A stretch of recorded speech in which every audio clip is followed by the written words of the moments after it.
The Mafia boss found his first love inside a tiny cafe.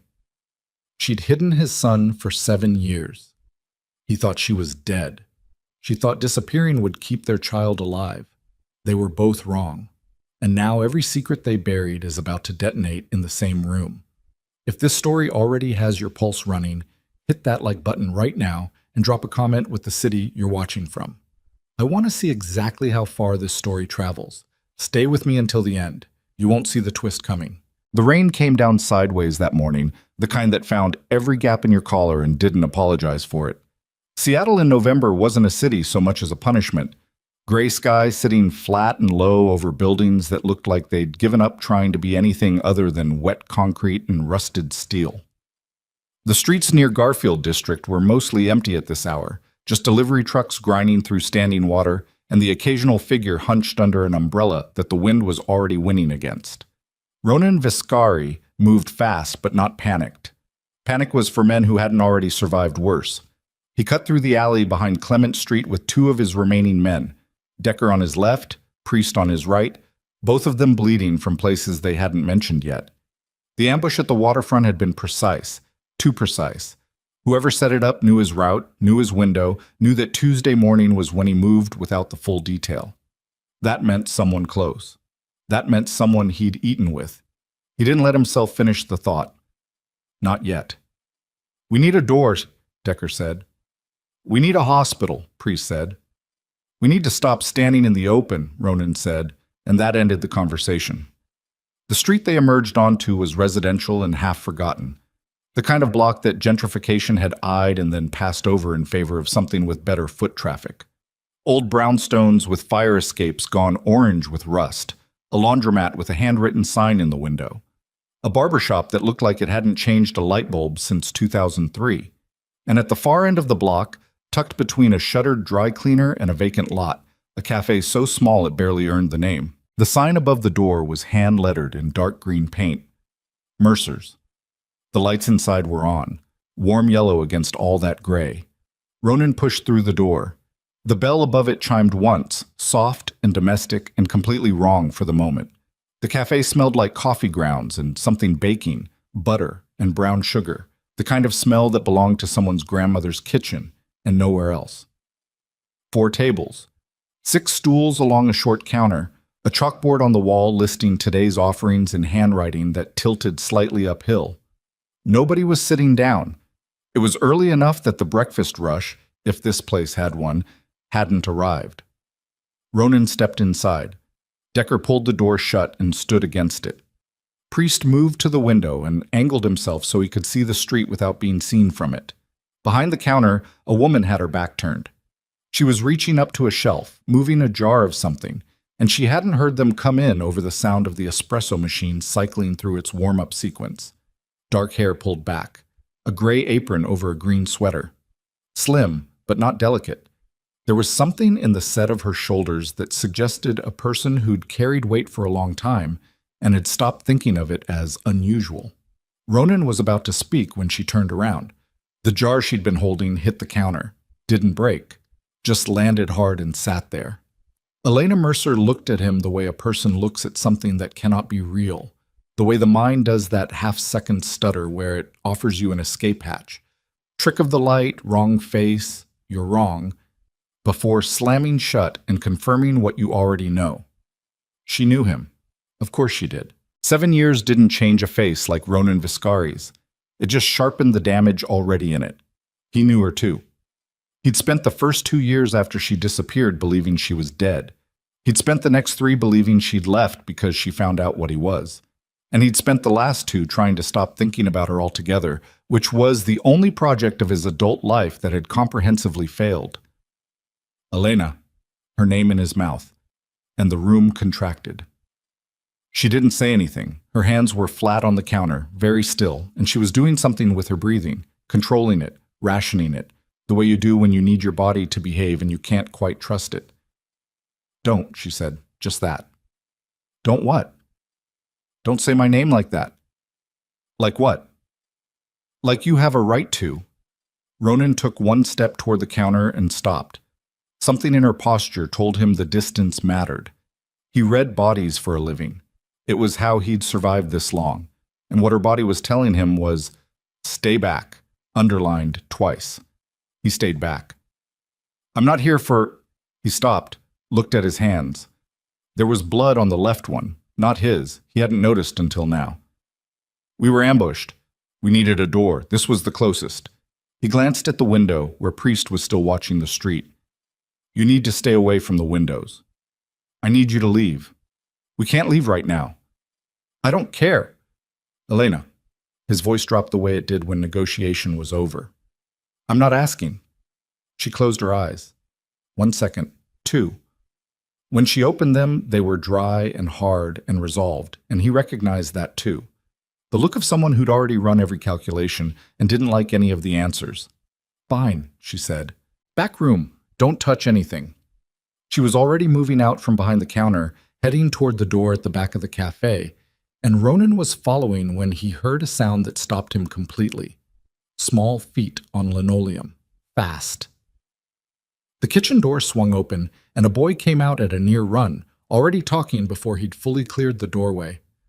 "Mom, the muffins are ready. The timer went off, but I didn't pull them because last time you said I had to ask first," and he stopped. The boy looked at Ronan. Ronan looked at the boy, and the bottom dropped out of the world. He was 7, maybe just turned 7, still with that slightly too large for him quality of a kid who'd grown fast and hadn't quite caught up to his own limbs yet. Dark hair, same shade as Ronan's. Jaw already showing the architecture that would be unmistakable in another decade. And his eyes, gray, pale, storm-colored, the exact eyes Ronan saw in the mirror every morning of his life. The boy's gaze moved from Ronan to the 2 men by the door and windows. And instead of retreating, instead of running back to the kitchen the way any child with functional survival instinct would have done, he moved forward. He positioned himself between the strangers and his mother, squared up his small shoulders, and looked at Ronan with an expression that was so specifically, painfully familiar that it hit Ronan somewhere behind the sternum and didn't let go. It was the face Ronan made when he was preparing to be hit. "Who are you?" the boy asked. Ronan couldn't answer. He looked at Elena. Elena had gone the color of old paper. She was looking at her son with an expression that was love and terror in the same breath, and when she finally looked back at Ronan, there was something else there too, something that had been held in place for years by sheer force of will and was now coming loose. "Noah," she said carefully, "go back in the kitchen, baby." "But Mom." "Go. I'll get the muffins. Go." The boy, Noah, looked at Ronan one more time. There was no fear in it. Just assessment, just that same cold inventory that Ronan had been doing to hostile rooms since he was 14 years old. Then he turned and went back through the kitchen door, and the door swung shut behind him. Ronan waited until the sound of his footsteps had faded. "Elena," he said. His voice was barely recognizable to himself. "Tell me." She didn't look away. She owed him that much, apparently, or maybe she was just too tired to look away. When she spoke, her voice was flat and deliberate, each word placed down like something fragile. "He's your son, Ronan." The rain kept hitting the windows. Somewhere in the kitchen, a pan shifted on a rack. Decker and Priest were both very carefully not looking at either of them. Ronan stood in the middle of that small, warm cafe, with blood on his hand and a hole opening up in his chest that had nothing to do with the ambush, and for the first time in a very long time, he had absolutely no idea what to do next. He said, "How old?" 7. He turned 7 in April. 7 years. She'd left. She had disappeared, off the face of the earth. No body, no note, no phone call. 7 years ago, which meant she'd left carrying his child and hadn't told him. 7 years of a life happening inside a tiny cafe on a forgotten block in a city he'd had no reason to visit. And he'd been 3 miles away from her, from both of them, without knowing. Why? Not why did you leave? Not why didn't you tell me? Just why? Because that single syllable contained all of it, and he didn't have the architecture right now to build a longer sentence. Elena reached under the counter. He tensed. Old reflex. But she came up with a dish towel, which she set on the counter between them like some kind of offering. "Sit down," she said. "You're bleeding." I'm not bleeding. Your man is. She nodded toward Priest, who was indeed bleeding through his jacket sleeve in a way he'd been pretending wasn't happening. Sit down or don't. But I'm not answering that question while you're standing in my door ready to run. Ronan looked at Priest. Priest shrugged, which reopened something, and he winced. Sit, Ronan told him. They sat. Elena went for a first aid kit under the counter. Stocked better than most, he noticed, which was a thing he filed away. And she started working on Priest's arm with the practiced efficiency of someone who'd done this before and hadn't enjoyed it. Ronan pulled out a stool and sat across the counter from her and waited. 7 years ago, she started and then stopped. Reorganized. Started again. 3 weeks before I left, I found something I wasn't supposed to find. Documents. Transfers. I was at the office. I know, I wasn't supposed to be there, but you'd left your laptop, and I was dropping it off, and the drive was already open. Ronan remembered the office she was talking about. The secondary one, off Fifth, that he used for operations he didn't run through the main house. What kind of documents? Contracts. For a cleanup. She kept her eyes on Priest's arm, kept her hands moving. 2 names on it. Mine. And the child's. She paused. Except I hadn't told you yet. I'd only just found out myself. 2 days. The air in the room changed. Someone in your organization, she continued, already knew I was pregnant. Before you did. And they'd already paid someone to make sure neither of us made it to spring. Ronan's hands were very still on the counter. I couldn't come to you, she said. The contract was brokered through your network. It had your operations signature on every layer. I didn't know if you'd ordered it. I didn't know if you knew. I didn't know if telling you would make it worse or... She stopped. When she continued, the flatness in her voice cracked, just slightly, at the edges. I had 48 hours, I think. Maybe less. I took what I could carry, and I left. You thought I ordered it. I thought you might have. The words sat between them. Elena, I was 26 years old, I was 8 weeks pregnant, and I had a contract on my life from an organization I couldn't fight. She looked at him now, directly, and her eyes were not soft. They had not been soft in a long time. What was I supposed to do? Stand still and find out which answer was true? Ronan said nothing, because she was right, and he knew she was right, and the part of him that wanted to be angry about the 7 years was having a very hard time overcoming the part of him that understood exactly why she'd run. He would have run too. He would have advised her to run. He pressed his palms flat on the counter and looked at the chalkboard on the wall with its tilted handwriting and its list of soups and sandwiches and tried to make himself breathe slowly. The contract, he said. Did you keep anything? Copies, digital, on a drive that's not in this building. Who else knew you were here? No one. It took me 2 years to feel safe enough to stop moving. I've been here 4. Ronan turned to look at the kitchen door. It was still closed. He could hear faintly the sound of a 7-year-old boy doing something with dishes, the soft clink of a pan, the squeak of a sneaker on tile. What does he know? He asked. Elena wrapped a bandage around Priest's arm with 2 precise movements and stepped back. He knows his father wasn't able to be with us. He knows it was complicated. She looked at Ronan the way someone looks at a problem they've been solving for years and are not done solving. He doesn't know anything about what you are. What I was, Ronan said. Is that a distinction that matters? He didn't answer that. Instead, he got off the stool and walked to the window, angling himself the way Priest had, checking the street. The rain was heavier now. No vehicles he didn't recognize. No one parked wrong. The neighborhood was quiet enough that anything unusual would announce itself, but the ambush that morning had been too clean, too coordinated. 3 separate choke points activated within 90 seconds of each other, which meant a team of at least 12, which meant resources and planning and someone who had access to his internal calendar. He'd walked out of it with 2 men and some blood that wasn't his. That wasn't luck. That was someone deciding to let him walk out. Why? He came back to the counter. You said the contract had your name and the child's, he said. Who signed it?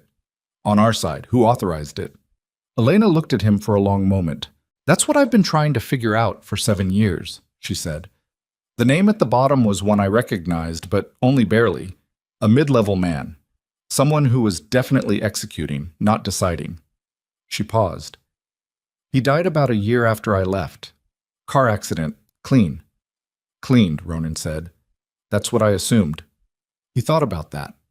Thought about who in his organization 7 years ago had the reach and the foresight to plant a cleanup contract on a woman who was newly pregnant, to know about that pregnancy before even he did, and to then execute the contractor neatly enough to close the thread. There were maybe 3 men with that capability. He trusted all 3 of them, which meant one of his most fundamental operating assumptions was wrong. Before he could push further down that road, Decker straightened from his position by the door. Car, he said. Black, moving slow. Ronan was across the room in 3 steps. He looked through the edge of the door's glass panel without putting his face in the light. A black SUV, no plates visible from this angle, rolling at the pace of something searching rather than something passing through. It stopped at the intersection. Back, Ronan said. Elena was already moving. Whatever she thought of him, whatever 7 years had built between them in the form of walls and locked rooms and carefully maintained silences, the reflex was still there. She heard his voice in that register, and she moved. She went to the kitchen door and pushed through it without being told, and he heard her voice, low and quick, telling Noah to come with her. Don't ask questions, come on. Ronan pulled Decker back from the door. Side exit? Through the kitchen, Decker said. I clocked an alley door when we came in. We go through the kitchen. He looked at the door Elena had just gone through. On the other side of it was a 7-year-old boy with gray eyes and his jaw and a name Ronan hadn't known until 4 minutes ago. We take them with us. Priest, arm freshly bandaged, checked his weapon. They'll slow us down. I know. Viscari. I know, Ronan said again, harder. We take them with us. He pushed through the kitchen door. Noah was standing next to his mother with his jacket half on, watching Ronan enter with that same unblinking inventory-taking stare, and Ronan stopped for just a second, just one beat, looking at his son, and feeling something crack open in him that he didn't have a name for and couldn't afford right now. Can you run? He asked the boy. Noah looked at his mother. Elena gave him a small, tight nod. Yeah, Noah said. Good. Ronan moved past them toward the alley door. Stay close to your mom. Don't stop for anything.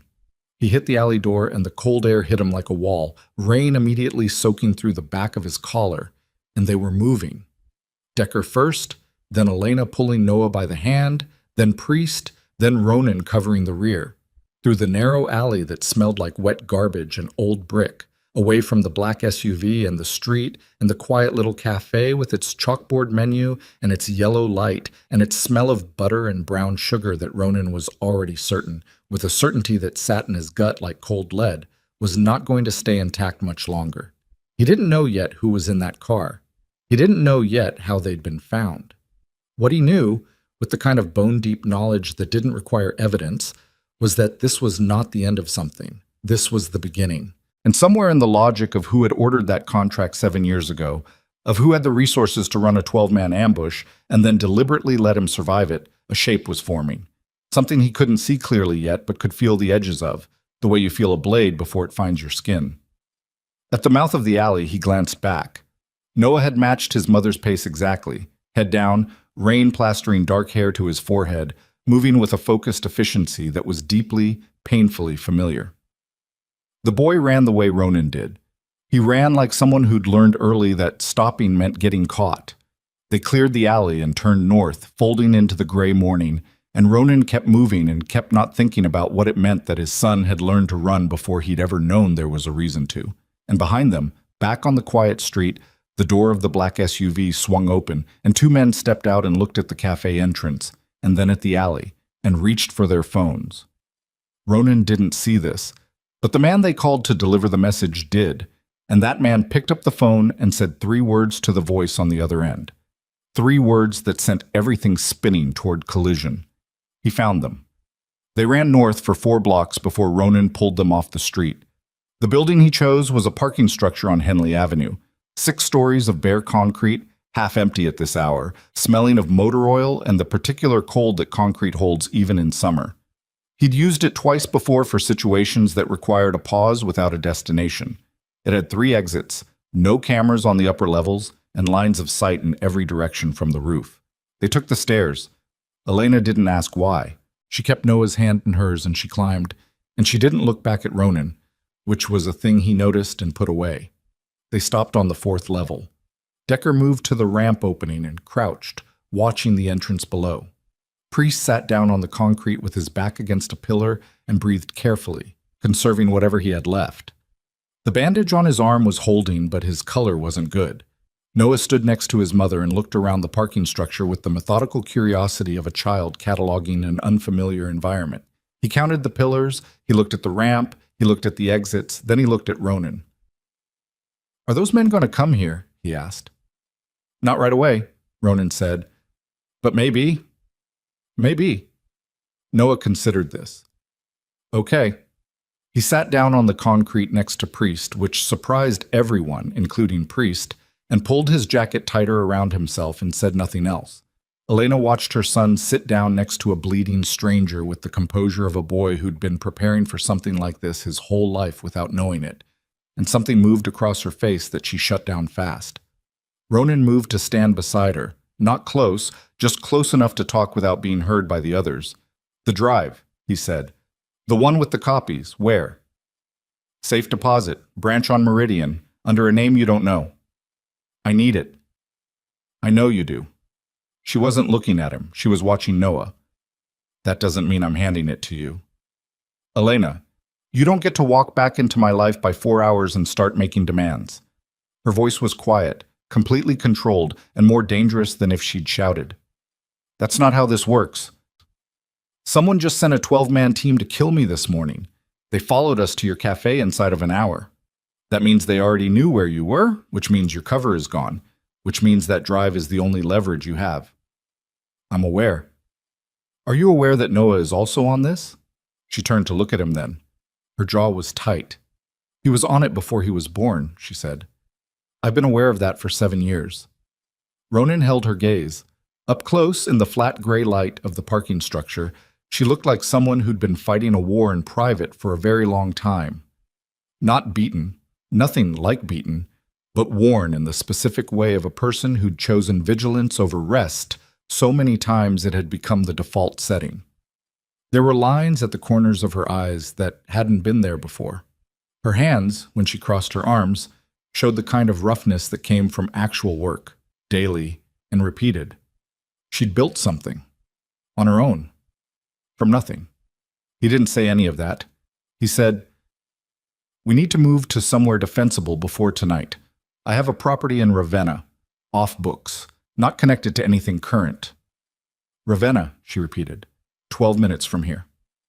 "And we just go there, the 3 of us and your 2 men, to a house that belongs to a man whose enemies just tried to kill him this morning." She tilted her head slightly. "You see the problem? The problem is that someone already knows this city well enough to vector an ambush at my location and track us to your street inside 60 minutes. The problem is that you and Noah cannot go back to that cafe. The problem," he said, keeping his voice level by an act of will, "is that we are already inside the situation, and debating the entrance is not useful." Elena looked at him for a long moment. Then she looked at her son, who had apparently introduced himself to Priest and was now engaged in some low-voiced conversation about something that made Priest smile despite himself. "One condition," she said. "Tell me. Noah doesn't get told anything he doesn't ask about. Not yet. Not until I decide the time is right." She met his eyes. "He's 7 years old. He doesn't need to know what any of this means." Ronan thought about the way the boy had positioned himself between his mother and 3 strangers without hesitating. He thought about the way he'd looked at the exits. "He already knows more than you think he does," Ronan said. "Maybe. But knowing something and being told it are different." Her voice held a warning that was old and very serious. "Promise me." "I promise you." She nodded once, The way people nod when they've accepted a term they don't fully trust but have run out of alternatives. Then she walked over to Noah and crouched down to his level and said something quiet to him, and Noah nodded and stood up. Decker brought the car around, a gray sedan that one of his contacts kept garaged 2 blocks away for exactly these situations. And they loaded in and drove to Ravenna in silence, the rain coming down steadily, the city moving around them in complete indifference. The property was a house, not an estate.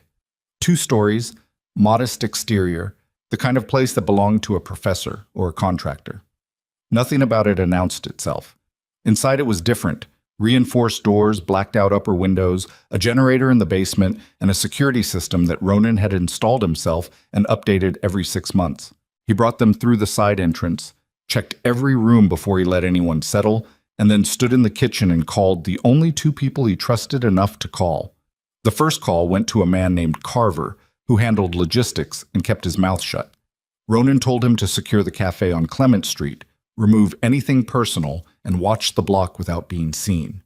The second call went to Silas Kane. Silas picked up on the second ring, which he always did. His voice was measured and warm, the voice of a man who was always slightly ahead of the conversation, always already there when you arrived.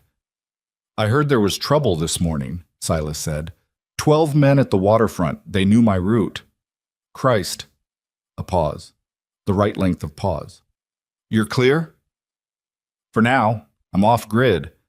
Ronan kept his voice neutral. "I need you to run something. 7 years ago. Cleanup contract, 2 names on it, authorized through a mid-level man named Creed. He died about a year after. Car accident." Silence on the other end. Then, "That's specific. What's the context?" "Old business. It came back up. I need the chain of authorization. Who above Creed signed off? Who knew about it? Where the money moved?" "That's deep archive," Silas said. "Going to take some time." "I know. Get me what you can." He paused. "Don't tell anyone you're looking." Another pause, shorter this time. "Of course not. You all right, Ronan?" "Fine," Ronan said. "I'll be in touch." He hung up and stood in the kitchen for a moment with the phone in his hand and the feeling of something not quite right moving around the edges of the conversation, too subtle to name, too persistent to dismiss. He put it away and went to find Elena. She'd put Noah in one of the upstairs rooms, smaller, no windows, which she'd chosen herself without being told. And she'd sat with him until the tension in his small body wound down and he'd fallen asleep sideways on the bed with his jacket still on. She'd pulled a blanket over him and come back downstairs and was sitting at the kitchen table with a cup of coffee she hadn't touched. Ronan sat across from her. "Talk to me about the contract," he said. "Everything you remember." Elena wrapped both hands around the mug. "I've been through this in my head so many times the details feel worn smooth." "Tell me anyway." She did. She was precise, which didn't surprise him. She'd always been precise. It was one of the first things he'd noticed about her. The documents had been on a secondary drive attached to his laptop, in a folder labeled with an operations code he recognized but hadn't opened in years. She'd seen her name rendered in the clinical shorthand of an internal contract, Asset M.E., neutralized prior to delivery, and the secondary notation that had made her blood stop, associated gestation, collateral. Someone had written those words about his unborn child and called it collateral. "The authorization code at the top," he said. "Do you remember it?" "I wrote it down. It's on the drive." "The format. Do you remember the format?" She closed her eyes briefly. 7 digits. Started with a 4, then a dash, then 4 more. She opened her eyes. "I've never been able to match it to a person. The coding system you used. I didn't know how it worked." Ronan knew. He'd built that system with 2 people, himself and Silas Kane. He didn't say this. He sat with it, the weight of it, and kept his face where it needed to be. "I'm going to need that drive," he said again. "Tomorrow," she said. "Bank opens at 9. I'll go with you." "I'll send someone with you." "I'll go with you," she repeated, with a precision that made it clear this was not a negotiation. "Or I go alone. Those are the options." He almost argued. He stopped himself. She'd kept that drive safe for 7 years without his help. She'd earned the right to terms. Fine, he said. Tomorrow at 9. She nodded, looked at the coffee, drank some, finally, without any apparent enjoyment. You said you were going to leave, she said. The life. You told me that once. I remember. How much of that was real? The question landed flat on the table between them, not accusatory, genuinely asking.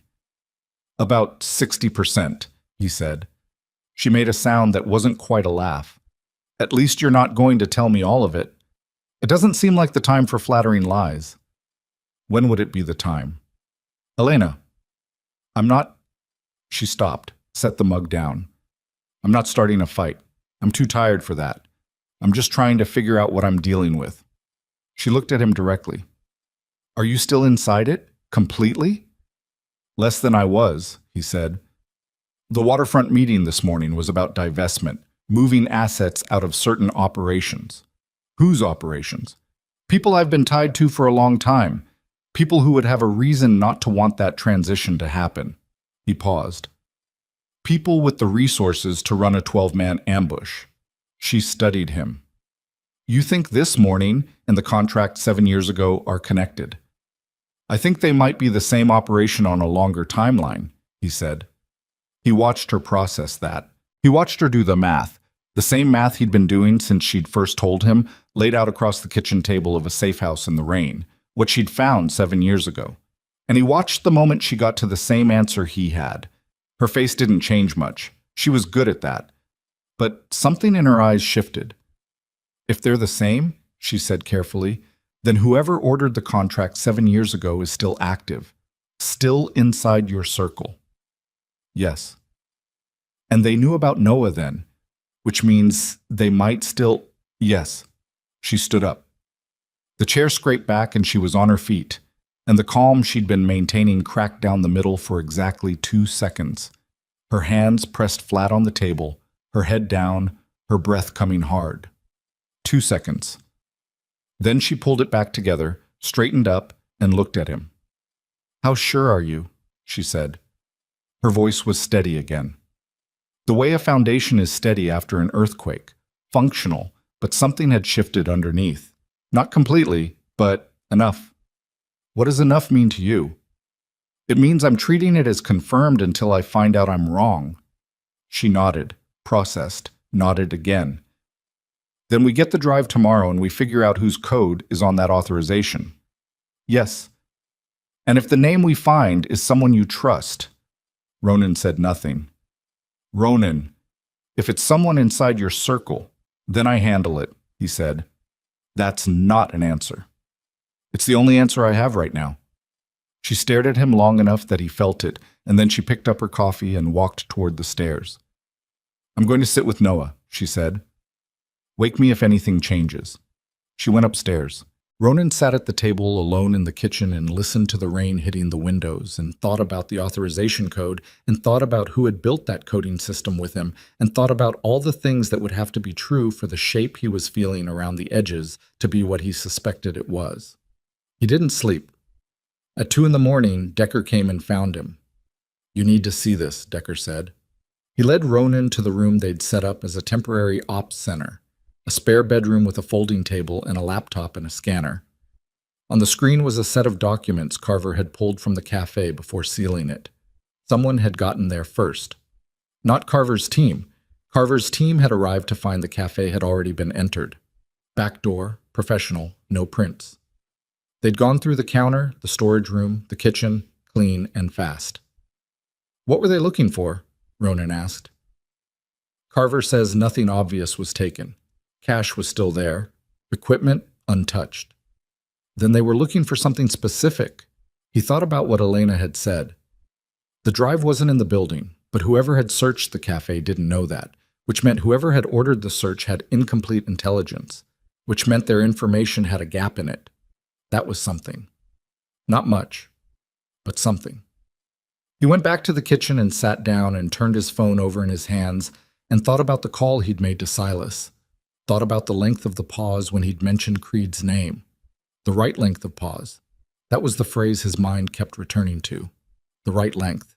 As if it had been practiced. As if the pause itself was a performance.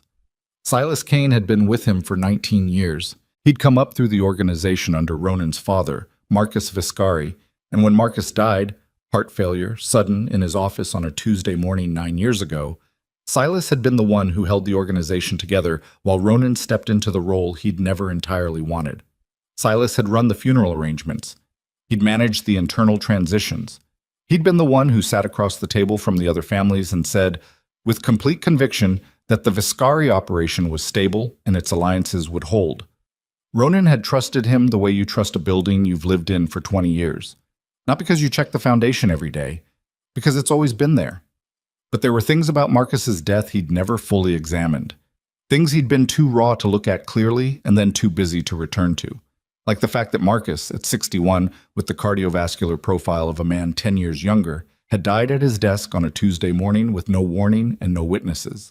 Like the fact that Silas had been the one to find him. Like the fact that the audit Marcus had been quietly running on the organization's offshore accounts, an audit that Silas had advised against, that Silas had called unnecessary and divisive, had stopped completely with Marcus's death and had never been resumed. Ronan pressed the heels of his hands against his eyes. He thought, I might be building a case out of proximity and grief and paranoia.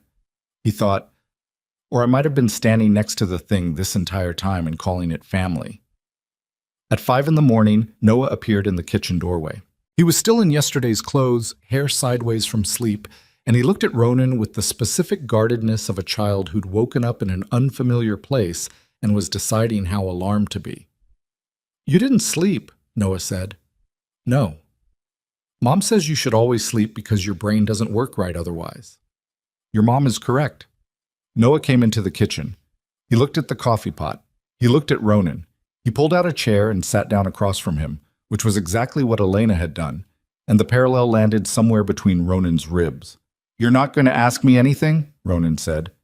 I have questions, Noah said. I'm deciding which ones. Take your time. Noah looked at him with that unblinking gray assessment. Mom's scared, he said. She doesn't show it, but I can tell. She holds her breath when she's scared. I know, Ronan said. And then, because it was true, she's one of the strongest people I've ever met. I know that, Noah said, with the mild impatience of someone being told something self-evident. I've known that my whole life. He paused. Are you going to make it worse? Being here? Is it better or worse that you showed up? Ronan looked at his son, this 7-year-old who was asking him, with complete seriousness, to assess his own impact, and felt something he didn't have a clean word for. I don't know yet, he said, but I'm going to try to make it better. Noah looked at him for a long time. Then he nodded slowly, the way Elena nodded when she'd accepted a term she didn't fully trust. It occurred to Ronan that the boy had learned that gesture from somewhere. It occurred to him that he did that same thing. He was still sitting with that when his phone buzzed on the table. A text from a number he didn't recognize. Burner, untraceable, 3 words and an image. He looked at the image first. It was a photograph of the parking structure on Henley Avenue, time-stamped 4:47 a.m., taken from the street level, looking up at the 4th floor, the exact level where they'd stopped, which meant someone had followed them there last night, had been watching them in the parking structure and hadn't moved, hadn't called in a team, hadn't done anything, just taken a photograph. He looked at the 3 words. We need to talk. And then a second message arrived, 30 seconds later, from the same number. This one was longer. The ambush this morning wasn't meant for you. Check who authorized the team. Check the target name on the original order. You've been running the wrong direction for 17 hours, Ronan. The boy isn't a footnote in someone else's war. He read it twice. The boy isn't a footnote. Noah, who had been quietly watching Ronan's face, said, What is it? Ronan turned the phone face down on the table. Nothing, he said. Go back to sleep. But Noah didn't move. He stayed in his chair and looked at Ronan with those gray eyes that saw too much, and Ronan looked back at him, and between them the silence held the shape of everything that had just changed. Because if the text was right, if the ambush at the waterfront had not been aimed at Ronan at all, then someone had gone to extraordinary lengths to make it look like an assassination attempt on a Mafia kingpin, when the real target was a 7-year-old boy in a tiny cafe who didn't even know his own last name. And whoever was texting him knew that, knew the address of the parking structure, knew the timestamp, Knew things that should have been impossible to know, which meant either Ronan had a guardian angel he'd never asked for, or he had a second enemy who was considerably more patient than the first. He picked up the phone again, typed one word back. Who? The reply came in 11 seconds. Someone who's been watching Silas Kane for 3 years. Meet me. Come alone. I'll know if you don't. And then, before Ronan could respond, one final message. 4 words that landed like the floor dropping out from under everything he thought he knew about the last decade of his life. Your father didn't die naturally. Ronan sat with the phone in his hand for a long time after that last message arrived. Your father didn't die naturally. Noah was watching him from across the table. The kitchen was very quiet. Outside, the rain had finally stopped, leaving behind that particular pre-dawn silence that felt less like peace and more like the world holding its breath. Go upstairs, Ronan said. You said that already. I mean it this time. Noah studied him for another moment. That same inventory-taking stare, patient and unnerving. And then he got up without argument and padded back toward the stairs. Ronan listened to his footsteps climb and stop, and then the soft sound of a door closing. He looked at the phone. He typed, "Where?"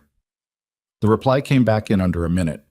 An address in Sodo, the industrial stretch south of downtown, a warehouse district that had been half converted to artist studios and half left to rust. A unit number, a time, 6:30 a.m., 40 minutes from now. Then, leave your men. I'll know.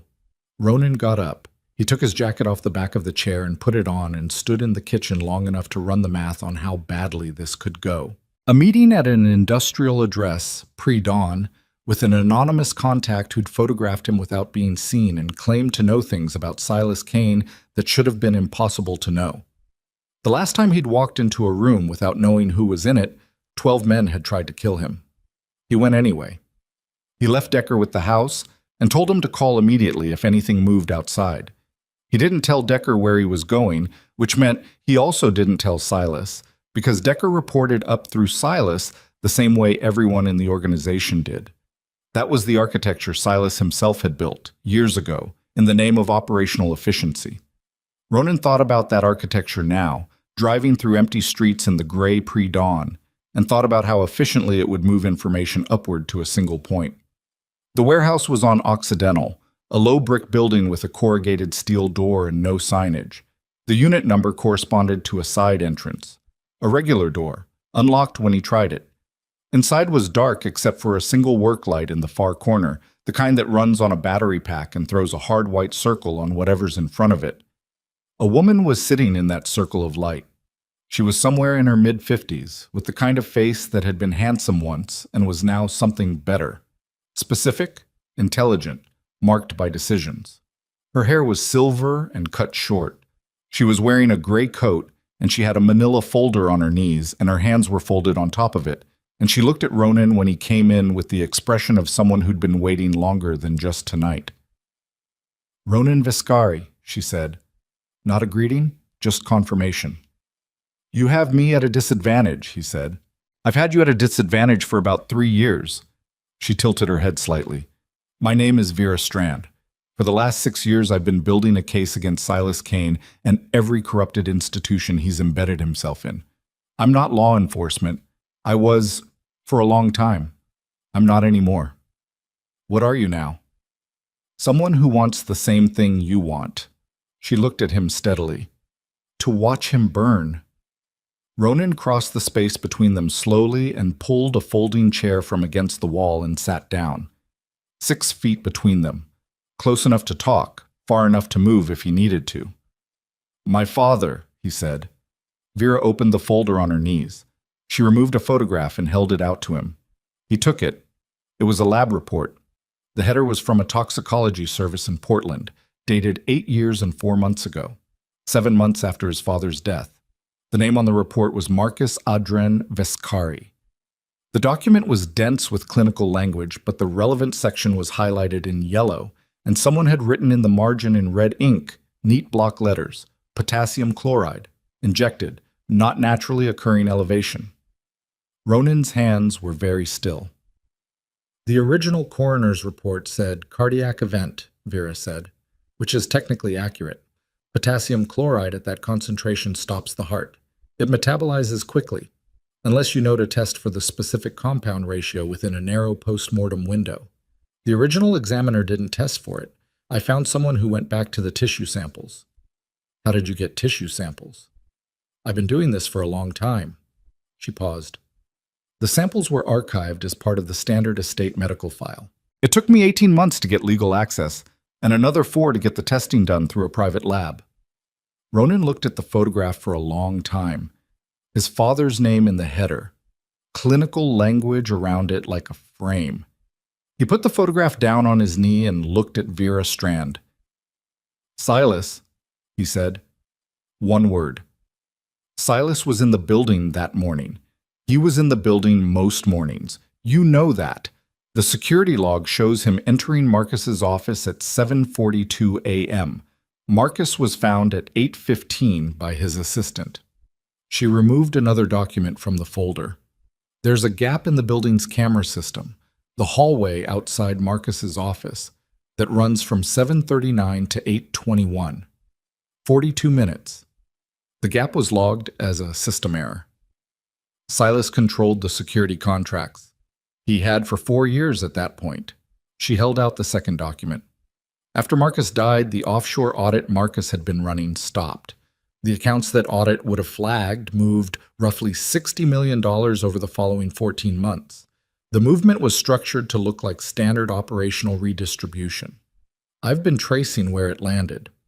Ronan took the second document. He looked at it. The account numbers meant nothing to him in isolation, but the routing structure, the specific layering pattern, was familiar in the way that something you designed yourself is always familiar, even when you encounter it unexpectedly, because he hadn't designed this. Silas had, using Ronan's own authorization codes as cover, his own codes, which meant that anyone investigating those movements would find Ronan's signature on them, not Silas's. The blood in his face moved somewhere else. He used my credentials, Ronan said, selectively. For the movements he needed to stay clean himself, yes.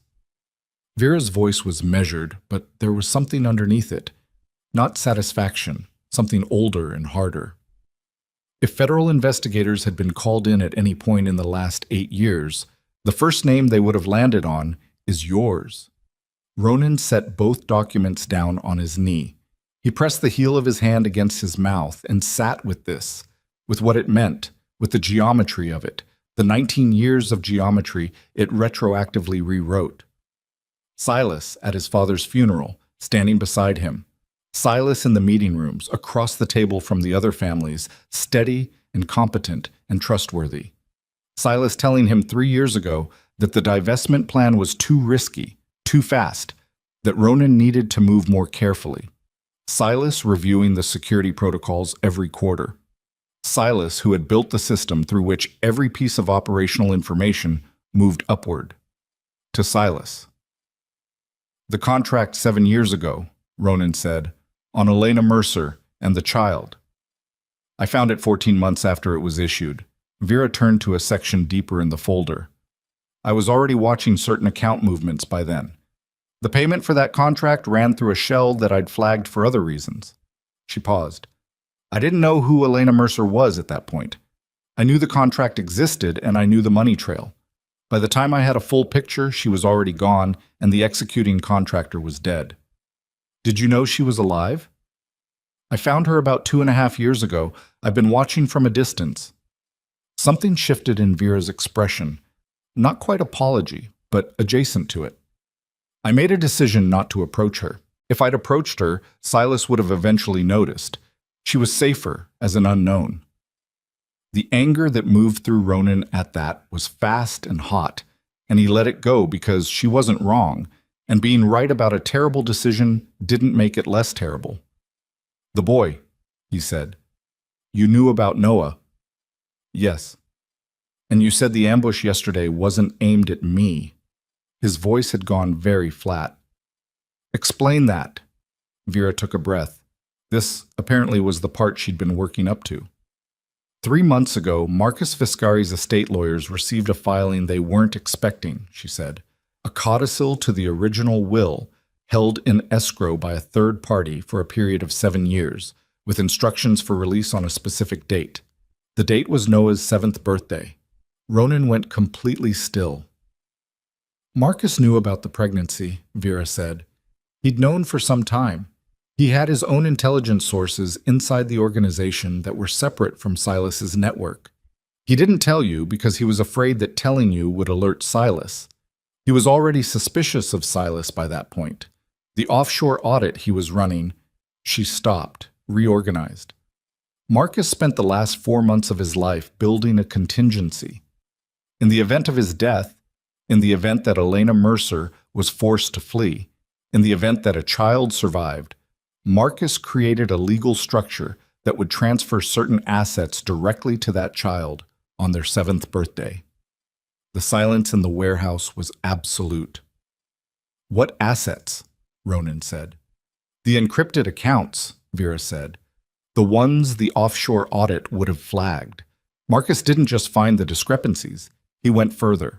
Over 2 decades, the Viscari operation had been used as a financial vehicle by a network of corrupted officials, judges, federal administrators, 3 sitting politicians at the time of his death, and the leadership of 4 other crime families. Marcus had been quietly accumulating documentation of all of it, not to use as leverage. He was past that by the end. He wanted out. He was building a case for voluntary cooperation with a federal task force. Ronan's mouth was dry. Silas found out, he said. Silas found out. Vera nodded. And Silas understood that the documentation, the encrypted archive Marcus had assembled, was the one thing that could bring down not just the Viscari organization, but every institution and individual that depended on its continued silence. She met his eyes. The archive is keyed to a biometric token. Marcus couldn't key it to himself. Too dangerous. He keyed it to a bloodline marker. Noah, Ronan said, the boy can unlock those files. Not with a password, with a physical token that Marcus had made, a keepsake he sent to Elena through a blind courier 2 weeks before he died, with a letter she didn't understand at the time. Vera paused. She kept it. She's kept it for 7 years because it was the last physical object she had that connected her to a time before she ran. The silver compass. He'd seen it on Elena's counter in the cafe, half hidden under a dish towel, and hadn't registered it. A small thing. Old-looking, the kind of object that accumulated significance through proximity to a person rather than any inherent value. His father had sent it to her. His father had been building a vault, and he'd hidden the key with the woman carrying his grandchild. And then Silas had killed him before the plan was finished, and Elena had run before she knew what she was carrying.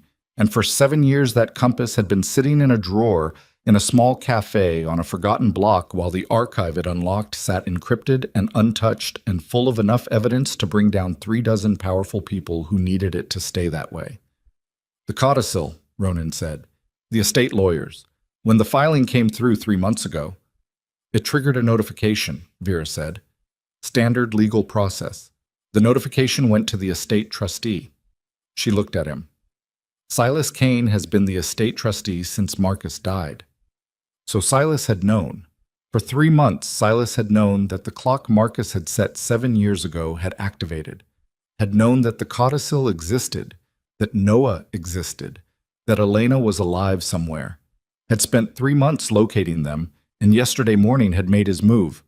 Not against Ronan, not primarily, but against the 7-year-old boy who could walk up to a compass and unlock the thing that would end all of it. The ambush at the waterfront had been a diversion. Get Ronan running, get Ronan isolated. And in the confusion, send a separate team to deal with the cafe. Ronan had run straight to Elena and Noah. He had led them directly to the team. The understanding of this moved through him like cold water filling a room. Slow at first and then suddenly everywhere, covering everything, no air left. The men who searched the cafe, he said. Looking for the compass, Vera confirmed. They didn't find it because Elena had it on her person when you left. He pulled out his phone, called Elena. It rang 4 times and went to voicemail. He was on his feet before the tone finished. He called Decker. Decker picked up on the first ring and said, without preamble, in a voice that was doing the same thing Elena's did when she was frightened, very controlled, rationing itself. We have a problem. What happened? 20 minutes ago. 2 vehicles came in from the south side. I don't know how they found the address. Decker's voice caught. Ronan, they got inside before I could... Is she alive? Elena's alive. She's here. She's... A sound in the background. Shuffling. A voice. She's asking for you. Noah. Silence. 3 seconds of silence that were the longest 3 seconds of Ronan's life. Noah's gone, Decker said. They took the boy. Ronan was already moving toward the door. Vera Strand stood and said his name, and he turned and looked at her with an expression that made her stop whatever she was about to say. The compass, he said. Is she carrying it? If she had it on her at the cafe, she still has it. They wouldn't have taken it off her without knowing what it was. Then they took Noah thinking the biometric key is the boy himself, that they need him physically to unlock the archive. That's what they believe, Vera said carefully. Are they right? A beat. Not entirely. The token Marcus created, the compass, is the primary key. Noah's biometric is the secondary verification. They need both. The compass alone does nothing without him, and he can't unlock anything without it. Which meant Noah was alive. They needed him alive and functional, and they would keep him that way long enough to find the compass, which meant Ronan had a window. He looked at Vera. You've been building this case for 3 years. What do you have that I can use tonight? I have documentation. I have account trails. I have the toxicology report on your father. None of it is useful tonight. That's not what I'm asking. He held her gaze. You know how Silas operates. You've watched him for 3 years. Where does he take a child he needs to keep alive and contained while he searches for something? Vera studied him. Then she reached into the folder and removed a single sheet. A printout, satellite image, a location marked with a red circle on the waterfront south of the ferry terminal.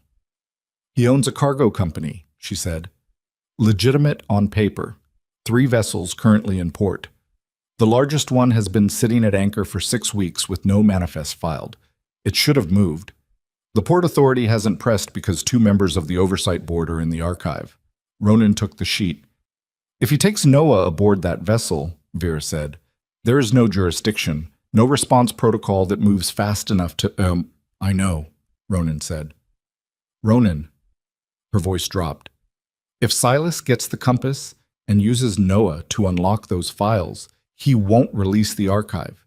He'll destroy it, and then he'll destroy every person who knows about it. I know that too. The people whose names are in that archive, politicians, judges, they've been waiting for 3 years for Silas to close this. They are not passive parties. They have resources. If this goes wrong tonight, I understand, Ronan said. He was already at the door. You can't do this with 2 men and a compromised safe house, Vera called after him. He stopped with his hand on the door, didn't turn around. I'm not going to do it with 2 men, he said. I'm going to do it with 1. He pushed through the door, and the cold air hit him, and he was moving, phone already up, calling Decker back, getting the address, running the route in his head. The waterfront. Silas's vessel. The cargo company that existed on paper and in the Port Authority's neglected files, and in 3 years of Vera Strand's painstaking documentation. And somewhere on that vessel, a 7-year-old boy who ran like someone who'd learned early that stopping meant getting caught. He drove back to the safe house in 8 minutes and went through the door and found Elena standing in the kitchen with her arms crossed and her face the color of the concrete walls, and Decker against the wall looking like a man who'd failed the one test that actually mattered. Elena looked at Ronan when he came in. She didn't say, "Where were you?" or "This is your fault," or any of the things that would have been true. She looked at him and said one word. Tell me. So he told her. All of it. Vera Strand, the toxicology report, his father's encrypted archive, the compass, what Noah's bloodline meant and why Silas had been hunting them both for 7 years. He put it on the table in front of her in plain language with no softening and no management, and he watched her receive it, piece by piece, and absorb it. She was quiet for a long time when he finished. Her hands were flat on the table. She was looking at the surface between them. The compass, she said. I have it. She reached into the front pocket of her jacket and set it on the table between them. Small, silver, old. The kind of thing you'd find in an antique shop and think was pretty without knowing what it was. Marcus Vescari had held this, had made this, had sent it through a blind courier to a young woman he'd never met who was carrying his grandchild, and had put everything he'd spent the last years of his life building into the bet that she would keep it safe. She had kept it safe for 7 years. I never knew what it was, Elena said. There was a letter with it. It said to keep it safe and give it to the child when the time was right. Her voice was very even. I thought it was a sentimental thing. I thought someone who cared about you had sent it through channels. She looked up. It came with a name, the sender's name. My father, Ronan said. I didn't know who Marcus Vescari was. Not then. She picked up the compass, turned it over in her hands, set it back down. I know now. Ronan looked at the compass, looked at her. I need you to stay here, he said, with Decker. I need that compass to stay. No, she said. Elena, you need the compass and you need Noah in the same place at the same time to unlock anything. She met his eyes, which means I'm going with you because I'm not leaving that compass out of my hands and I'm not waiting in a room while my son. Her voice broke, one syllable, and she stopped and breathed and came back. I'm not waiting. Ronan looked at her, at the set of her jaw, at the years of war in her face that he hadn't put there but had caused nonetheless. He wanted to argue. He had 3 arguments ready, all of them logistically sound. He said, Can you handle a weapon? She held his gaze for one beat. You'd be surprised what 7 years alone teaches you. He believed her. We leave in 10 minutes, he said. He turned to the window and looked out at the city starting to lighten at its edges, the sky going from black to a deep bruised gray, and thought about Silas Kane walking through his father's life for 19 years and his own life, like a man who'd bought the house and was patiently waiting for the current occupant to stop existing. Thought about Noah on that vessel, still and scared, probably, but not broken. He hadn't seen anything in that boy yet that broke easily. He picked up the compass from the table and closed his fingers around it. His father had made this bet 7 years before Ronan had any idea the game was being played, and the bet was sitting in his hand, and somewhere on the water Silas Kane was discovering that the boy he'd taken couldn't do anything without it, and that meant Silas was about to realize that the compass was with Elena, and that Elena was with Ronan, and that Ronan was coming. Silas had spent 19 years being several moves ahead. For the first time, Ronan thought he might know exactly where this was going before Silas did. He turned from the window and looked at Elena, who was checking a weapon with the efficiency of someone who meant what she'd said, and at Decker, who was already reading the expression on Ronan's face, and understanding that everything that came next was going to require him to be a different kind of man than he'd been hired to be. There's something you should both understand, Ronan said. What's on that vessel? What's in those encrypted files? It's enough to bring down people who have spent years making sure that nothing ever touches them. Judges. Officials. People with the kind of protection that makes them believe they're permanent. He paused. Once we unlock that archive, there's no version of tonight where things go back to what they were. The organization ends. My name is on things I'll have to answer for. Everything I've built. Gone. Decker said nothing. Elena looked at him steadily. I know, she said. Do you? He looked at her for a long moment. Then he picked up his jacket, pocketed the compass, and walked to the door. Let's go get our son, he said, and the word our came out of him before he decided to say it, raw and irreversible. And he didn't take it back, and Elena didn't flinch at it, and behind them Decker moved, and the door swung open onto the gray Seattle morning, and everything that had been building for 7 years, for 19 years, for the length of one man's patient and murderous ambition, began its final acceleration toward the waterfront, and the vessel sitting dark at anchor, and the boy inside it who didn't know yet what he was carrying or what it would cost to set it free. The waterfront smelled like diesel and rotting kelp, and the specific cold that comes off deep water before the sun has cleared the horizon. Ronan drove the last 4 blocks with the headlights off, navigating by the gray ambient light of a city not quite awake, and pulled into the shadow of a container depot 200 meters from the pier. He cut the engine. The three of them sat for a moment in the silence. Him, Elena, Decker.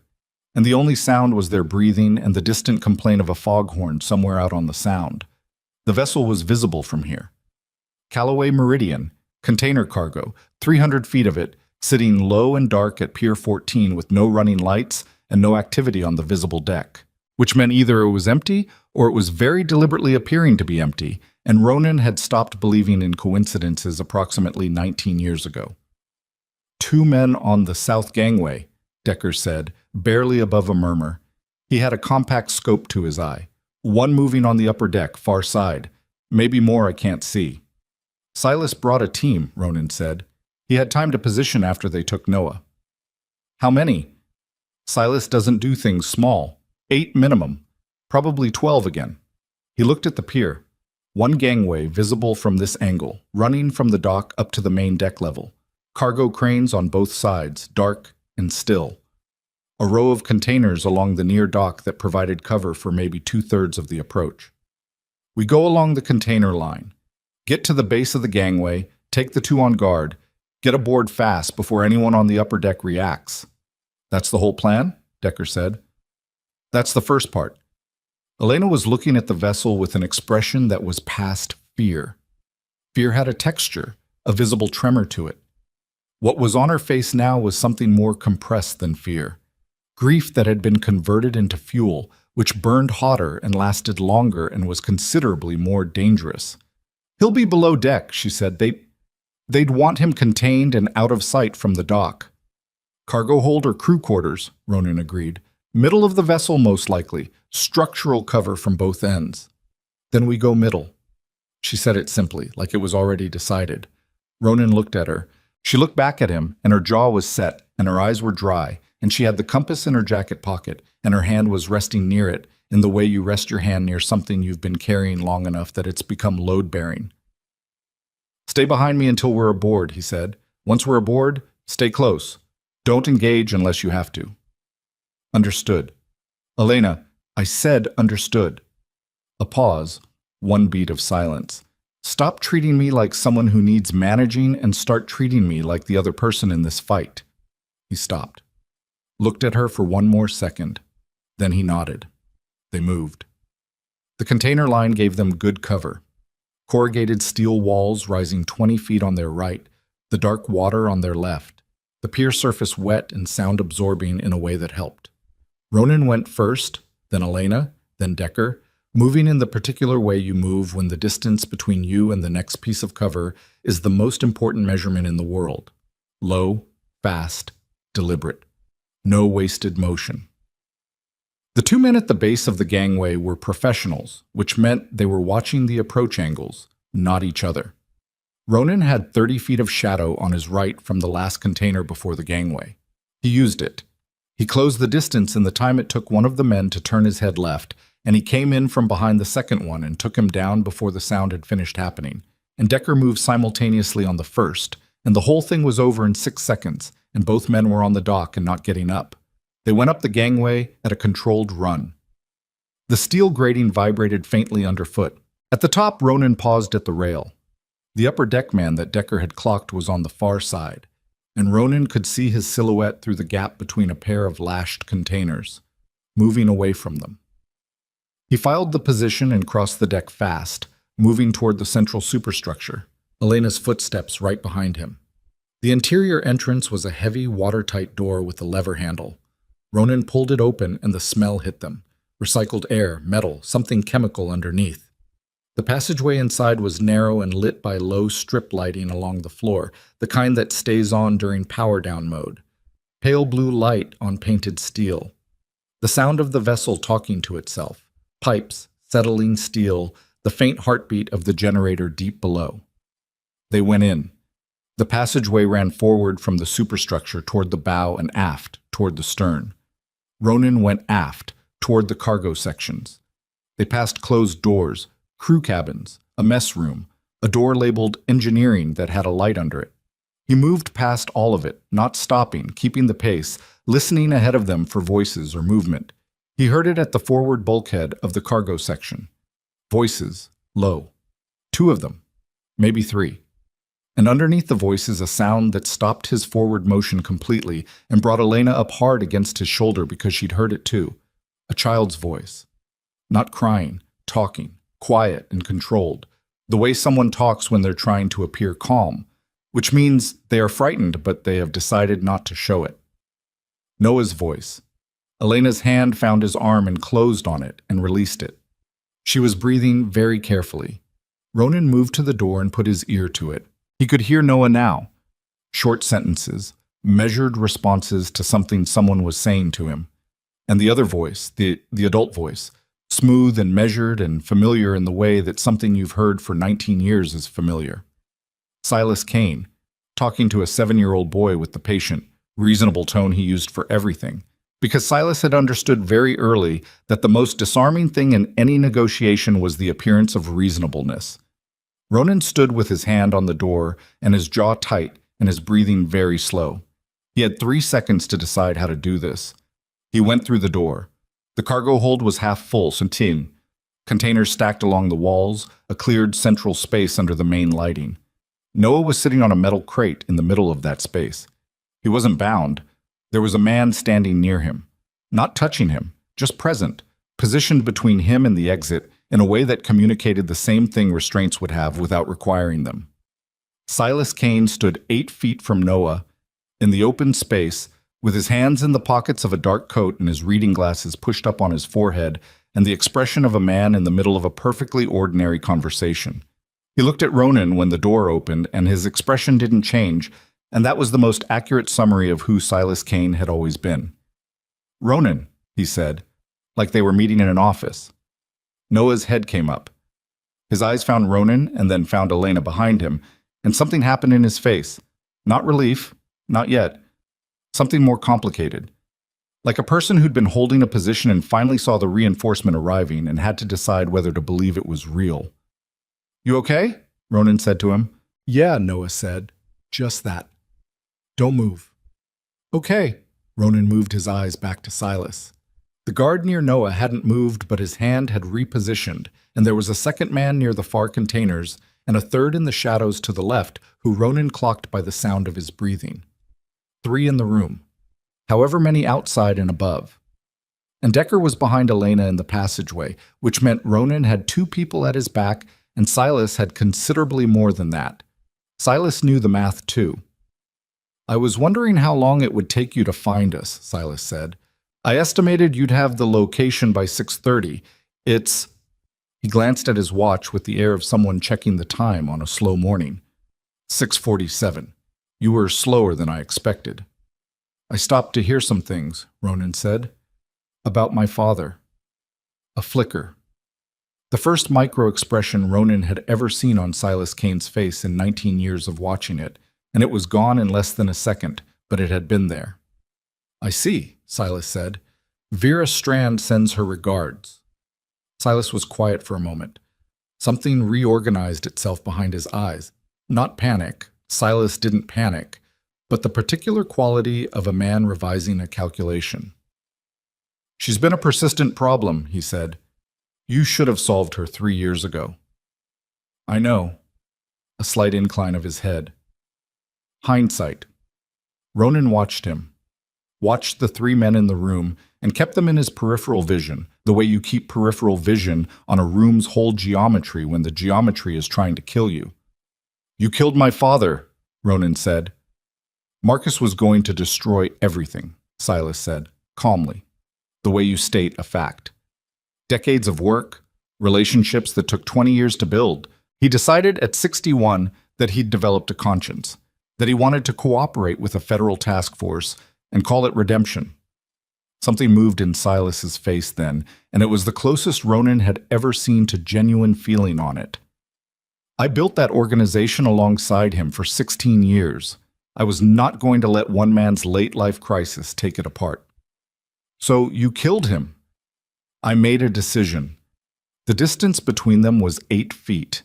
The man near Noah was 4 feet from the boy. The second man near the containers was 12 feet to Ronan's right. The third in the shadows was 9 feet to his left and slightly behind. The geometry was terrible. The contract on Elena and Noah, Ronan said. 7 years ago. You knew she was pregnant before I did. I had better intelligence than you did, Silas said. I've always had better intelligence than you. That was always the problem with your leadership, Ronan. You trusted people more than you should have. You were effective and you were feared, but you left gaps. He paused. Elena Mercer was a gap. A young woman who had access to your secondary office and who didn't have any particular loyalty to the organization's continued discretion. I identified the risk. She was carrying my child. She was a liability. The child compounded it. Silas said it without inflection, pure operational assessment. I'm not asking you to accept that. I'm explaining the logic. Ronan's hands were very still at his sides. He was aware of Elena behind him, could feel her presence, the tension coming off her in controlled waves, and he needed her to stay where she was, needed her to not move yet. The codicil, he said, Marcus's archive. You've had 3 months since the estate lawyers filed. 3 months to locate the boy and the compass, Silas confirmed. Your Elena was careful. It took time. He glanced toward Noah. The boy is unharmed, as you can see. I'm not interested in harming children. I never was. The original contract was a precaution, not a preference. Noah was watching this exchange with that unblinking inventory-taking gaze. He was, Ronan noticed, watching Silas's hands, not his face. His hands. Smart kid. Here's what's going to happen, Silas said, and his voice shifted into the tone Ronan had heard him use in 100 negotiating rooms. Final terms, non-negotiable, delivered with the courtesy of a man who considered the discussion already concluded. You're going to give me the compass. Noah is going to come with me, briefly, to verify the archive access. Once I've confirmed the archive can be accessed and I've secured the relevant files, he comes back to you. You take your family and you leave. The organization ends tonight. I'm not fighting for what's already over. The archive gets destroyed.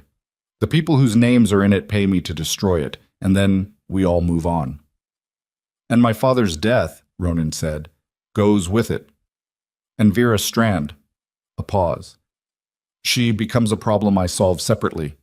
Ronan looked at him, at the face he'd known for 19 years, at the man who'd stood beside him at his father's funeral and put a hand on his shoulder and said he'd be proud of you and had meant it as a piece of information about the quality of the deception he was running. No, Ronan said. Silas's expression didn't change. Ronan. No. He said it again, flat and final. Noah doesn't go anywhere with you. The compass doesn't go anywhere with you. And the archive doesn't get destroyed. He paused. My father spent the last 4 months of his life building something he believed was worth dying for. I'm not going to let you erase it. You understand what happens if you don't, Silas said. Still calm, still reasonable. The reasonableness had become something else now, something that had been waiting behind the civility the whole time. The people in that archive have been waiting 3 years for this to close. They are not patient men. If I don't deliver, then they come for you, Ronan said. Not me, you. Because you're the one who's been promising them closure. A beat. Something shifted. You've been thinking, Silas said. I've had a long night. Silas looked at him. Then he looked past him at Elena. Something in his assessment of her changed slightly. A recalibration, acknowledging a factor he'd underweighted. The compass, he said, one more time. No, Elena said from behind Ronan. Silas looked at her for a moment. Then he dropped his chin slightly, a small gesture, and the man near Noah moved. Everything happened fast. The man reached for Noah's arm, and Noah, 7 years old, gray-eyed, raised by a woman who'd turned vigilance into a lifestyle, twisted sideways off the crate and went low in the exact opposite direction from the man's grip, putting the crate between himself and the adult, and Ronan was already moving because he'd seen the chin drop and known what it meant. He covered the 8 feet to Silas in less than 2 seconds and hit him hard enough to drive them both into the container wall behind him, and Silas was older but not soft. He took the impact and came back with an elbow that caught Ronan across the jaw and rang his skull, and they were grappling, close and ugly, both of them trying to find the angle that ended it. Decker came through the door behind Elena and engaged the third man from the shadows. Ronan heard it more than saw it, the impact and the grunt and the scuffle of boots on steel. The second man near the containers was moving toward Elena. Elena moved first. She went toward him instead of back, which he hadn't expected, and the surprise bought her the half-second she needed, and she was not gentle with it. The man was twice her size, and she went for mechanics instead of strength, joint, leverage, the specific geometry of how a human body fails when you know exactly where to apply pressure. He went down making a sound she didn't wait to hear the end of. Ronan and Silas hit the deck together.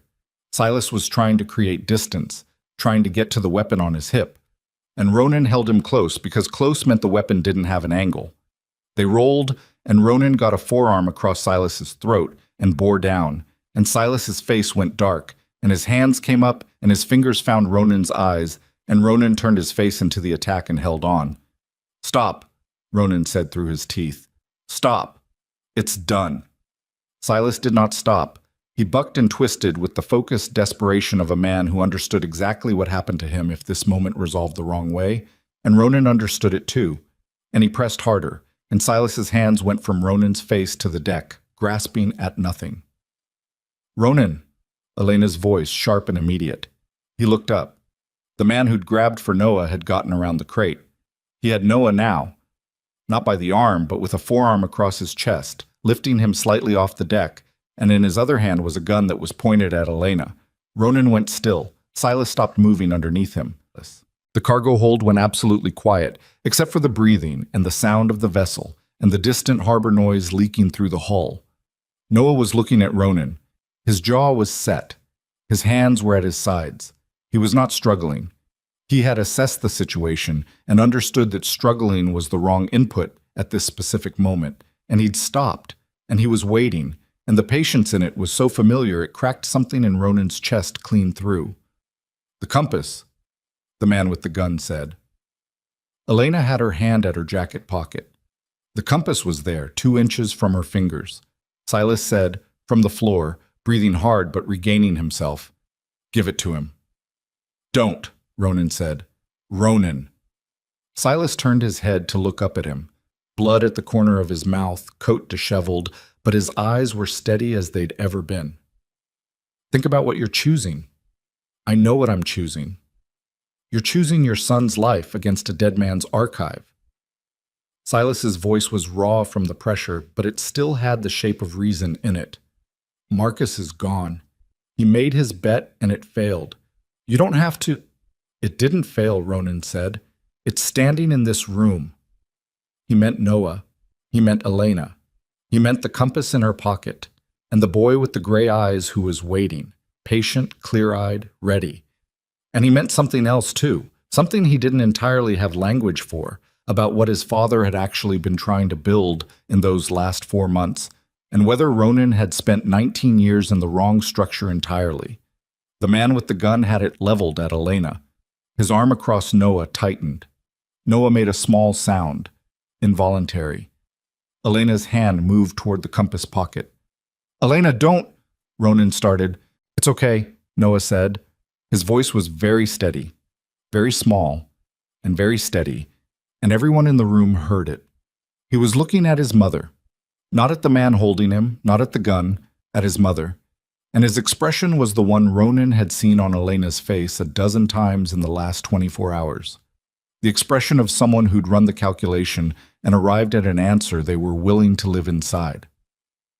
"Mom," Noah said, "the compass. I know what it does."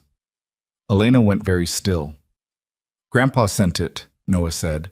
"The letter that came with it. I found it. I read it. I've had it memorized for 2 years. He paused. "I know what I have to do with it." A beat of silence that contained everything. "You read it," Elena said. Not angry, just absorbing. "You kept it in the back of the cookbook. I found it when I was 5. I'm sorry." He wasn't sorry. He was explaining. "The letter said when the time came, I'd know. It said the compass would know, too." He looked at Ronan now. "He wrote about you, Grandpa. He said you'd come eventually." Ronan couldn't speak. He said when you came, the right thing to do would be obvious. Noah's voice was steady, steady, steady. He said it would feel like the end of something, but it was actually just the end of hiding. The man holding him shifted, impatient, and the gun moved slightly toward Ronan. Silas said from the floor, "Sentimental, your father always was."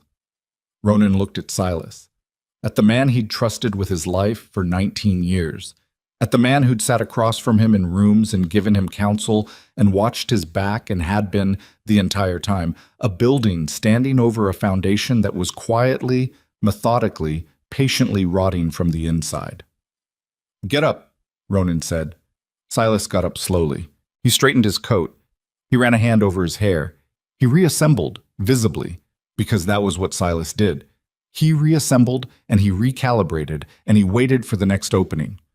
Ronan watched him and felt something settle in him that had been moving for 24 hours. Not peace, something colder and more useful than peace. Clarity. He looked at Elena. He looked at Noah. He looked at the gun.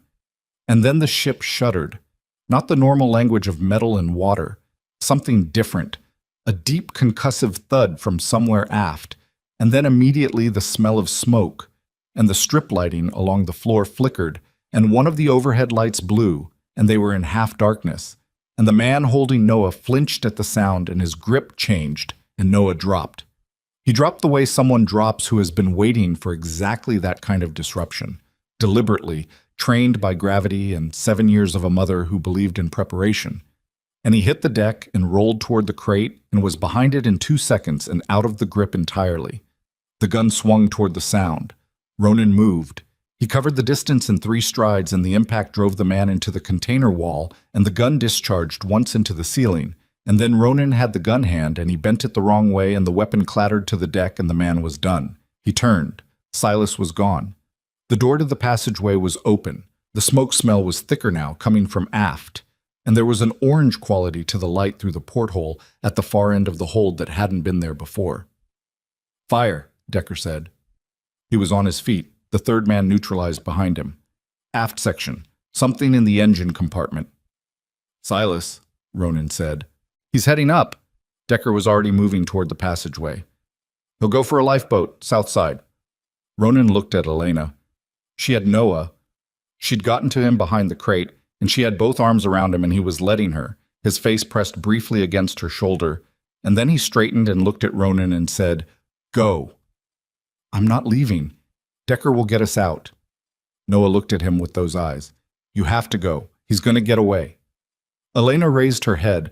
Her face was streaked and her hair was loose, and she looked at Ronan the way people look when they've stripped everything back to what's essential.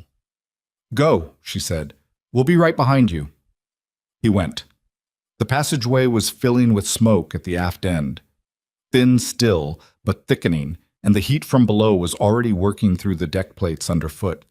He went forward and up, toward the main deck, taking the internal stairs 2 at a time, and came out onto the deck into cold air and the smell of burning and the sound of fire somewhere below the waterline, doing what fire does to the things that contain it. The deck was chaos. Silas's remaining men were moving, some toward exits, some uncertain, the fire doing what fear does when it arrives in an organized system. Ronan moved through them without engaging, keeping his eye on the south rail, on the lifeboat station. He saw Silas at the davit. He was already working the release mechanism, the lifeboat swinging outward on its arm, and he saw Ronan coming, and his hands moved faster, and he looked at Ronan across 30 feet of smoke-hazed deck, with an expression that was the first fully honest expression Ronan had ever seen on his face. Not fear. Not exactly. Something adjacent to fear. The look of a man who has, for the first time in a very long time, run out of options and knows it, and whose understanding of that fact has not yet resolved into acceptance. "It's over, Silas," Ronan said. The lifeboat swung clear of the rail. Silas stepped up onto the railing. "Nothing is ever over," Silas said. "You know that. We both know that." And then, from below them, from somewhere aft, the fire found whatever it had been looking for, and the ship shuddered again, harder this time, a full structural shudder that ran the length of the vessel and threw spray off the water and rang the steel under their feet. And Silas's footing shifted on the railing, and Ronan lunged, and his hand closed on Silas's coat sleeve, and for one suspended second, they were both on the wrong side of the rail with the Black Harbor water 30 feet below them, and the vessel burning around them, and Silas looking at Ronan with that new, honest face. "Let go," Silas said. "Not yet," Ronan said through his teeth, hauling against the coat sleeve, trying to get purchase, the railing biting into his ribs. "Not until you answer one thing." "Ronan, did he know?" His voice cracked on it just once, just at the edge. "At the end. My father. Did he know what you were going to do?" Silas looked at him. The coat sleeve was pulling. The fire below was eating through something structural, and the deck was no longer level, and they were both fighting gravity and the ship's dying motion at the same time. And Silas Kane, who had been reasonable and measured and controlled for 19 years, looked at the man whose father he'd killed and said, quietly, with something in his voice that was too specific to be performed, "He knew. He looked at me when he understood what was happening, and he said your name." The coat sleeve tore, and Silas fell. The water took him, and the dark closed over him, and Ronan hung on the railing with both hands, and the fire roared below him, and he stayed there for 1 second, 2, 3, and then he heard his name from across the deck, and he turned, and there was Elena at the forward hatch with Noah beside her, and Decker behind them, and they were looking at him through the smoke. He got off the railing. He crossed the deck. He walked toward the three of them through the smoke and the noise and the orange light of the burning ship, and Noah took 2 steps toward him and then a third, and Ronan went down on one knee, and his son walked into his arms, and Ronan held him with both hands flat against his back and felt the small, fast heartbeat of him and the way he was breathing, controlled and deliberate, the way his mother breathed when she was frightened. "You okay?" Ronan said into the top of his head. "You keep asking me that," Noah said. "I'm going to keep asking you that." Noah said nothing for a moment, then quietly, "Yeah, I'm okay." Elena's hand found Ronan's shoulder. He looked up at her. She was looking at the water where Silas had gone in, and then she looked at Ronan, and the look between them was too full and too complicated for the vocabulary available, and neither of them tried to reduce it. "We need to move," Decker said. They moved. Down the gangway and along the pier and away from the vessel while it burned behind them, the fire eating through the superstructure now, the harbor glowing orange around it, the first sirens starting in the distance, the city waking up to the sound of something ending. On the dock, Noah stopped and turned back to look at the burning ship. He reached into his own jacket pocket, the inside pocket, the one he'd been pressing his hand against since they'd left the hold, and he took out the compass. Ronan looked at him. "When did you—" "In the hold," Noah said. "When Mom hugged me. I took it from her pocket." He turned the compass over in his hands. The firelight caught the silver surface. "In the letter, Grandpa said the compass knew the way home." He looked up at Ronan. "I think he meant something other than navigation." He held it out to Ronan. Ronan looked at it for a moment. Then he looked at Elena. Then he took the compass and closed his hand around it, and the metal was warm from his son's pocket. And somewhere in the harbor behind them, the Callaway Meridian was settling toward the water with all of Silas Kane's patient architecture burning inside it. And the sirens were close now, and the city was fully awake, and everything that came next was going to be harder and stranger and more honest than anything that had come before. Ronan looked at his son. He looked at Elena. He opened his mouth to say something and closed it again because nothing he had was adequate, and adequacy had never been the point anyway. "Walk," Elena said simply. They walked.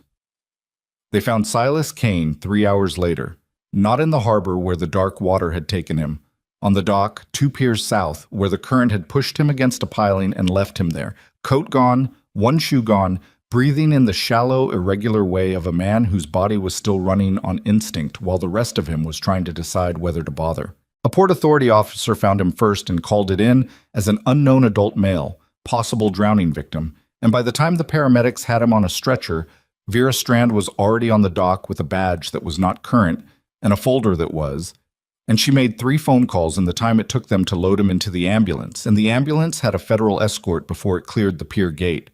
Ronan heard about it from Vera directly, standing in the parking lot of a 24-hour diner 4 miles from the waterfront, while Elena sat in a booth inside with Noah and 2 cups of hot chocolate that she'd ordered because Noah was cold, and she needed something to do with her hands. He could see them through the window from where he stood. Noah with both hands around the mug, Elena watching him with the concentrated attention of a person who has temporarily given up on the wider world in favor of the one small piece of it that matters most. Alive, Vera said on the phone. In custody. Stable, as of an hour ago. He'll lawyer up before he's out of the ambulance. He will. It won't matter. Her voice had the controlled quality of someone restraining a very specific kind of satisfaction. The archive, Ronan. Once it's accessed and secured, the documentation speaks without him. The case doesn't require his cooperation. The archive isn't accessed yet. No, but we have everything else, the toxicology report, the account trails, the authorization codes on the original cleanup contract. And before you ask, yes, I had the coding system analyzed. The 7-digit prefix with the dash. It's Silas's administrative code, not yours. He built a parallel authorization layer inside your own system. He's been signing off on operations in a structure that looks like yours from the outside and is his from the inside. She paused.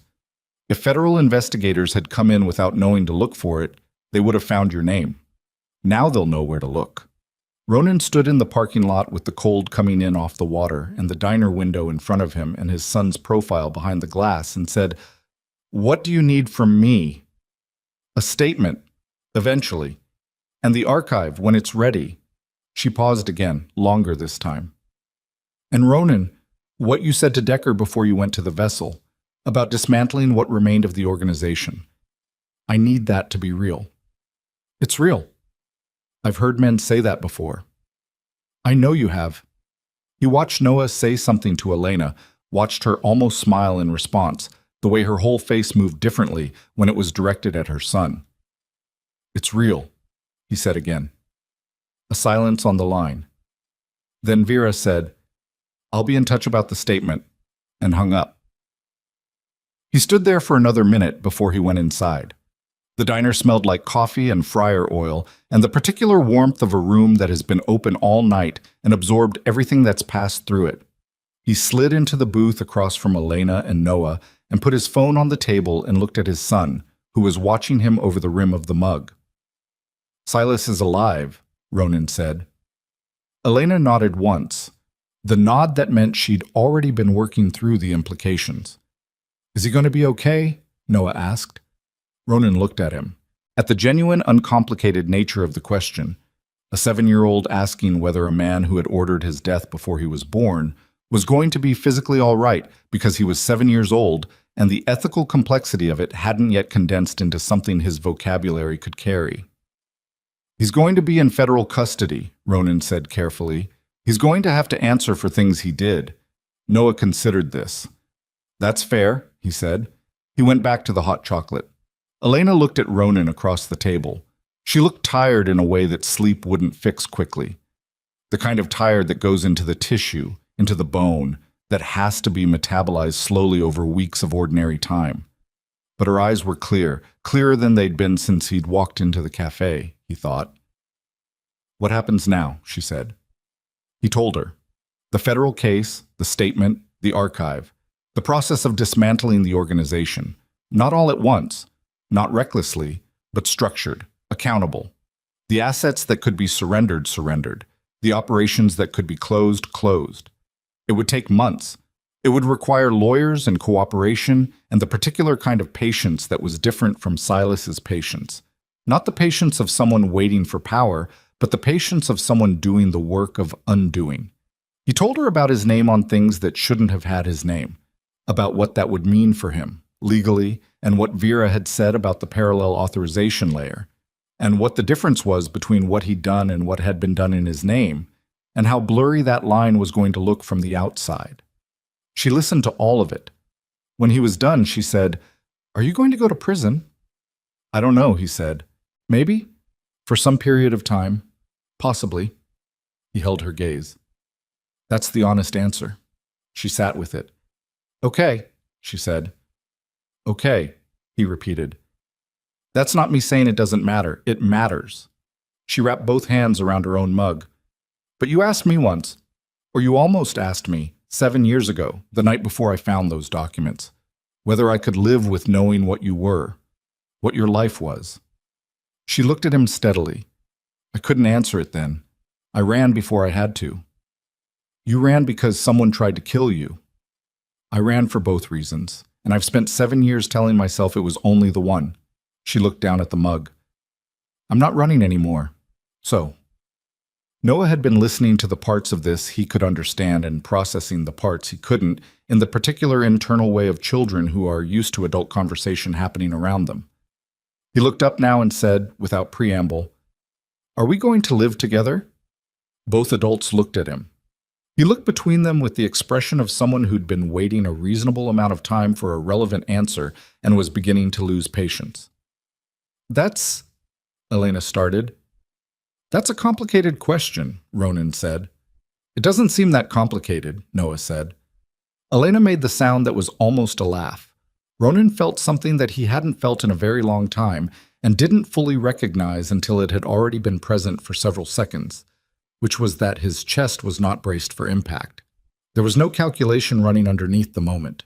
He was just sitting in a diner at 7 in the morning with cold air on his jacket and blood he'd washed off his hands in a bathroom sink 2 miles back, across from the woman he'd spent 7 years not allowing himself to think about, and the son he hadn't known he had, and the moment was exactly what it appeared to be. It doesn't seem that complicated, Ronan agreed. Noah went back to his mug, satisfied. The weeks that followed were nothing like the days before them, which was both easier and harder than Ronan had expected. The federal case opened with the kind of institutional momentum that takes years to build and then moves like water finding a drain. Fast, relentless, pulling everything into it. Vera Strand's 3 years of documentation provided the architecture. Ronan's statement provided the interior. He sat in a room with 2 federal attorneys and a stenographer for 11 hours across 3 days and said everything he knew, which was considerable, and everything he'd authorized, which was also considerable, and everything he'd believed he was authorizing versus what Silas had routed through his codes, which was the distinction that the attorneys were most interested in and which took the most time to unspool. He did not make himself smaller in the telling. He did not perform remorse or manufacture it. He answered every question with the same flatness he brought to everything and let the facts occupy the space they occupied. And when the attorneys asked him why he was cooperating fully without a negotiated agreement in place yet, he said, Because my father died trying to do this and I'm finishing it. And neither attorney had a follow-up to that. The archive was accessed 17 days after the night on the vessel. Noah sat at a table in a federal facility with Ronan beside him, and Elena 2 chairs down, and Vera Strand across the room, and a technician placed the compass in a reader that Marcus Viscari's attorney had provided, along with 6 pages of instructions that Marcus had written by hand and sealed 14 months before his death. The compass opened, literally, physically opened, along a seam that was invisible until it wasn't, the case separating to reveal a circuit embedded in the casing. And Noah placed his thumb on the surface the way the instructions described, and a 12-digit code populated on the technician's screen, and the encrypted archive unlocked. 347 files, 22 years of documentation, names, transactions, communications, chain of custody records for evidence that Marcus Viscari had been assembling with the methodical care of a man who understood that he might not live to present it himself. Ronan sat in that room and watched the files populate on the screen and thought about his father at 61, at his desk on a Tuesday morning, looking up and understanding what was happening and saying a name. His son's name. Not in the hope of rescue, just because it was the word he had left.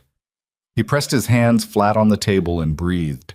Noah's hand appeared next to his on the table. Small, deliberate, just there.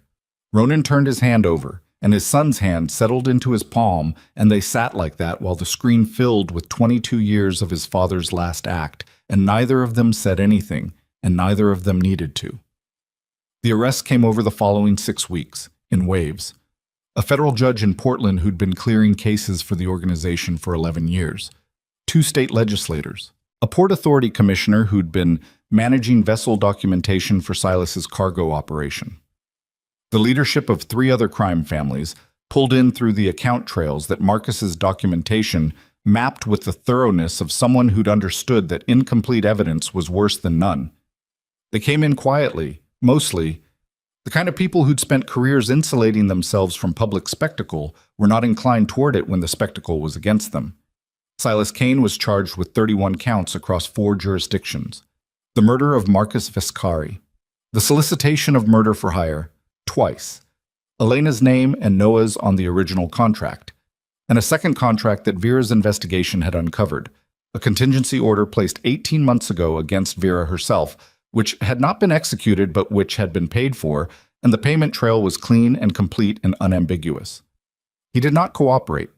He sat in a detention facility in a suburb south of the city and met with his attorneys and said nothing publicly and continued to not say anything, which was his right, and also, given the quality of the documentation against him, entirely beside the point. Ronan's own legal situation resolved over 4 months of negotiation that he was not present for most of, his attorneys managing the architecture of it while he did the other work. The dismantling, the surrender of assets, the process of closing the financial structures that the organization had used for 2 decades and replacing them with nothing. The federal attorneys had used the phrase substantial cooperation, and the judge, when the time came, used the phrase mitigating circumstances and demonstrated remediation, and the sentence was 18 months, and Ronan had already accepted this before it was given. He told Elena the night before the sentencing, in the kitchen of the house in Ravenna that had become something different over those months. Less a safe house and more just a house, with Noah's drawings on one wall of the kitchen and a coffee maker Elena had brought from the cafe and a particular quality of morning light through the east window that Ronan had started noticing without deciding to. She took the news the way she took most things, with stillness first and then with the movement that replaced stillness, which in this case was getting up and standing at the window with her back to him for a long moment. 18 months, she said. Yes. That's... She stopped, started again. That's not forever. No. That's not nothing either. No, he said. It's not. She turned around. Her face had done the thing it did when she'd finished the internal argument and arrived somewhere on the other side of it. He's going to ask why, she said. Noah, you know that. I know. What are you going to tell him? Ronan thought about this, about how to say true things to a 7-year-old who ran the way he did and watched hands instead of faces and had read a letter he wasn't supposed to find and memorized it in 2 years because he understood somehow that it would matter. I'm going to tell him that his grandfather spent the last months of his life trying to make something right that had been wrong for a long time, and that I didn't finish it when I should have, and that the 18 months is what finishing it costs. He paused, and that the cost is worth it. Elena looked at him for a long time. Is that true? She asked. Not challenging, actually asking. Every part of it, he said. She nodded, came back to the table and sat down and put her hand on the table between them, not reaching for his hand, just placing it there, available. And he put his hand over hers and they sat in the kitchen with the evening coming in through the window and the sound of Noah in the next room doing something that involved periodic thumping and occasional narration of whatever game he was playing, and they didn't talk for a long time.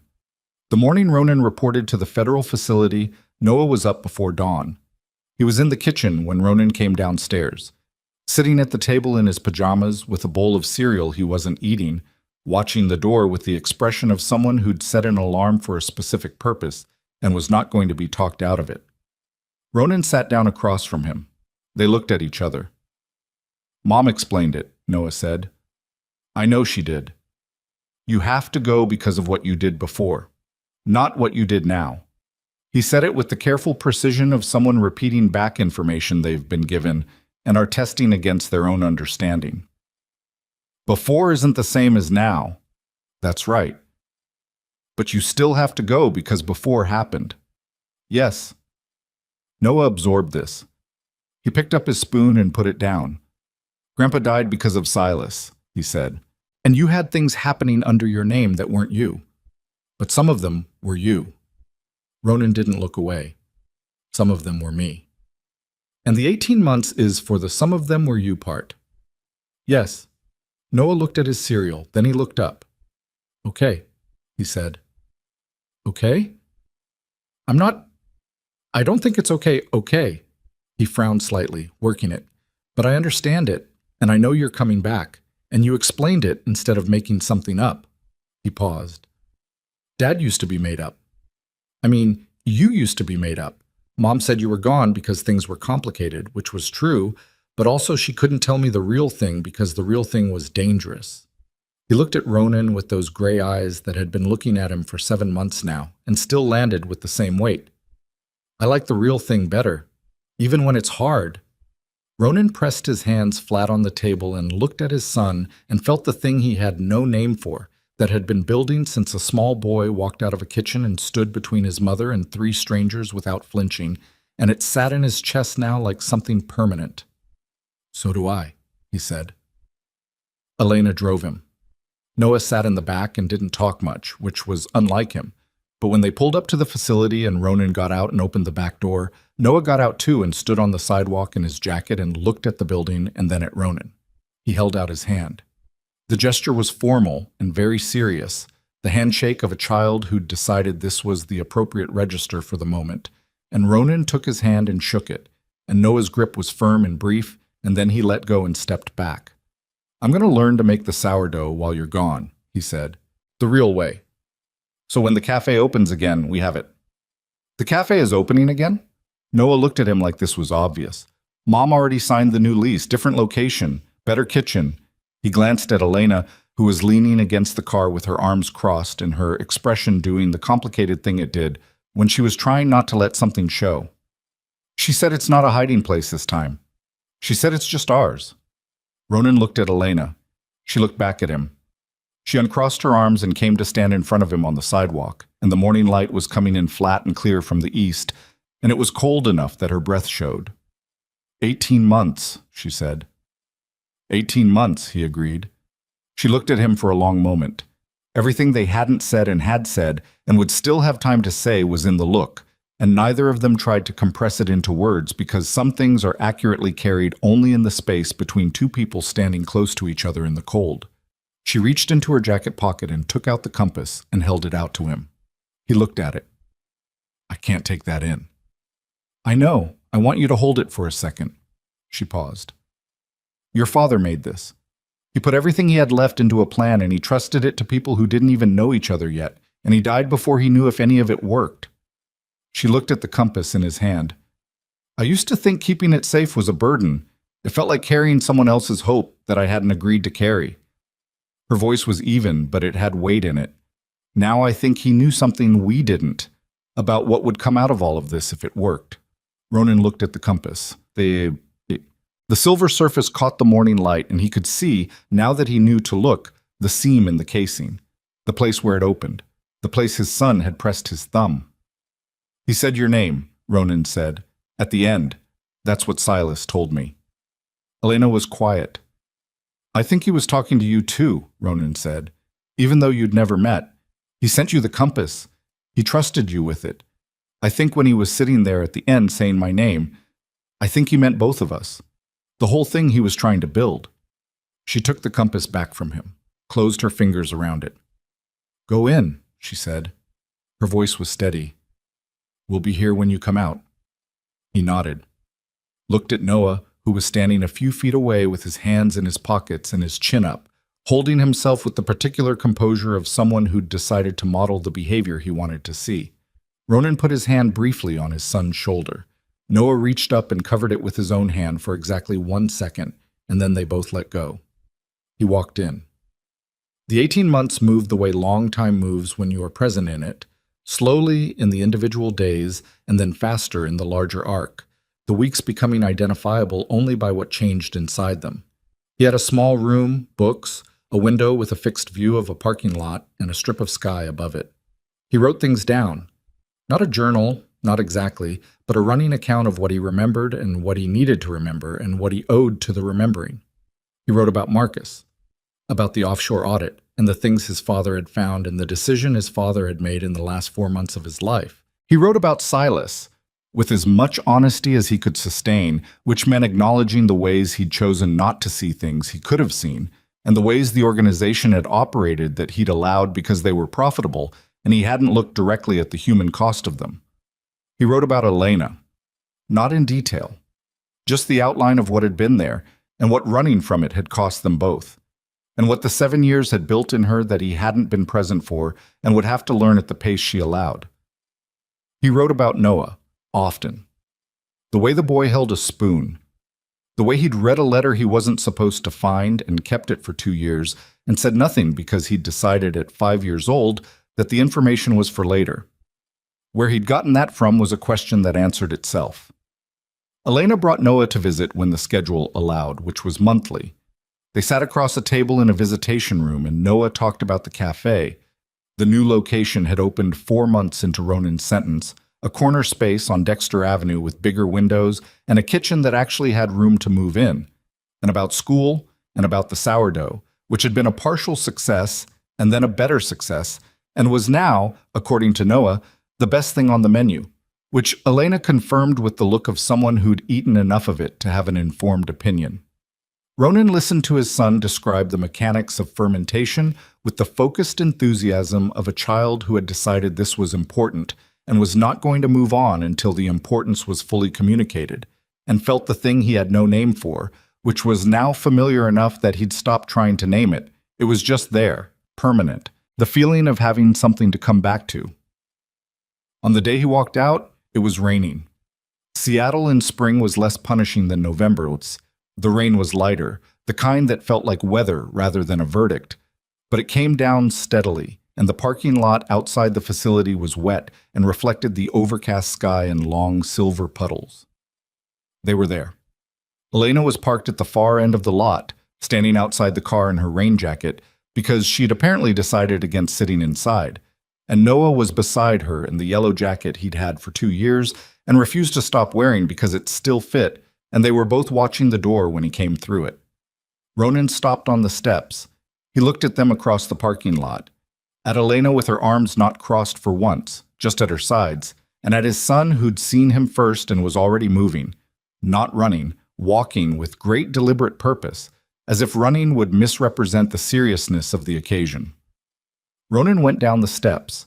They met in the middle of the parking lot in the light rain, and Noah's arms went around his waist and held on, and Ronan put both hands flat on his son's back and felt him breathing, and the rain came down on them, and none of it mattered.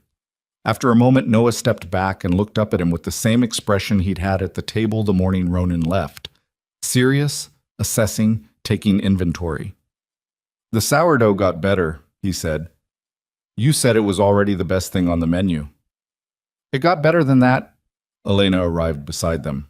She looked at Ronan in the rain with the clear eyes that had been looking at him for 17 months across a table in a visitation room, and everything else she'd been looking at him with for the last 7 years. And everything before that, too.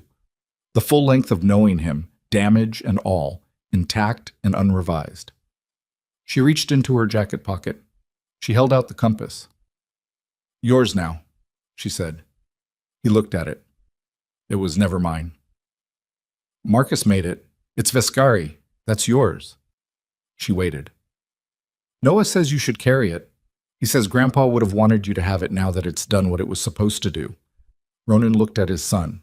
Noah shrugged, with the mild expression of someone whose reasoning is self-evident. Ronan took the compass. He turned it over once in his palm. The silver surface, the invisible seam, the small and impossible weight of it. He put it in his jacket pocket. Elena looked at him for one more moment, that full and uncatalogued look, and then she said, "Come on." Noah promised Decker he'd bring lunch, and Decker gets particular about his lunch hour. "Decker is working at the cafe?" "He suggested it. I said the kitchen was smaller than he was used to." She started toward the car. "He said he'd manage." "He manages." Noah fell in beside Ronan as they walked. "He's actually good at the prep work," Noah said. "He's very precise." "He is," Ronan agreed. "He doesn't talk much." "No." "I like that about him." They reached the car. Elena had already gotten in, was starting the engine, and through the window Ronan could see the steam of her breath and the particular way she held the wheel. Both hands, practical, ready. Noah went around to the passenger side and got in and immediately started telling Elena something about a thing that had happened at school that morning, and his voice carried easily through the car's small space, and the car filled with it. Ronan stood for one moment in the rain with his hand in his jacket pocket and his fingers around the compass, which was already warming to his body heat, which was already starting to feel like something he'd carried a long time. Then he opened the door and got in. The car was warm and smelled like coffee and Noah's jacket, that particular smell of a child who has been outdoors and carried it back inside with him. And Elena pulled out of the parking lot without ceremony, and they drove toward the city, which was gray and rainy and full of the ordinary noise of itself, and nobody said anything for a few minutes because nothing needed to be said. Then Noah, from the front seat, without turning around, said, "The cafe opens at 7, but we close early on Sundays now. Mom said we could do Sunday mornings differently." "Differently how?" Ronan said. "Together." He said it simply, like it was the most unremarkable thing. "We didn't really get to do that before." Ronan looked out the window at the city going past, at the streets he'd moved through for 20 years under different conditions than these. Faster, more armored, with the particular forward-locked vision of someone who doesn't look sideways because what's sideways doesn't serve the destination. The city looked the same and looked different, the way everything looks different when you are looking at it instead of through it. "No," he said. "We didn't." "So now we will," Noah said. Elena glanced in the rearview mirror. Their eyes met for 1 second, and she looked back at the road, and she was not quite smiling, but something close to it. The expression that lived in the neighborhood of a smile that was more specific than happiness. That was the face of a person who has survived something and is still here and has decided, actively and without illusion, to be here fully. Ronan leaned his head back against the seat. Outside, Seattle moved around them. The streets wet and silver and unremarkable. The buildings going about the business of being buildings. The ordinary morning of an ordinary city where nothing visible had changed, and where, in a corner space on Dexter Avenue with bigger windows and a kitchen that actually had room to move in, a cafe was waiting to open, with sourdough that had become better than the best thing on the menu, and walls that had not yet had time to accumulate their scars. The compass sat warm in his pocket. His son was talking again, about something else now, moving on to the next thing the way 7-year-old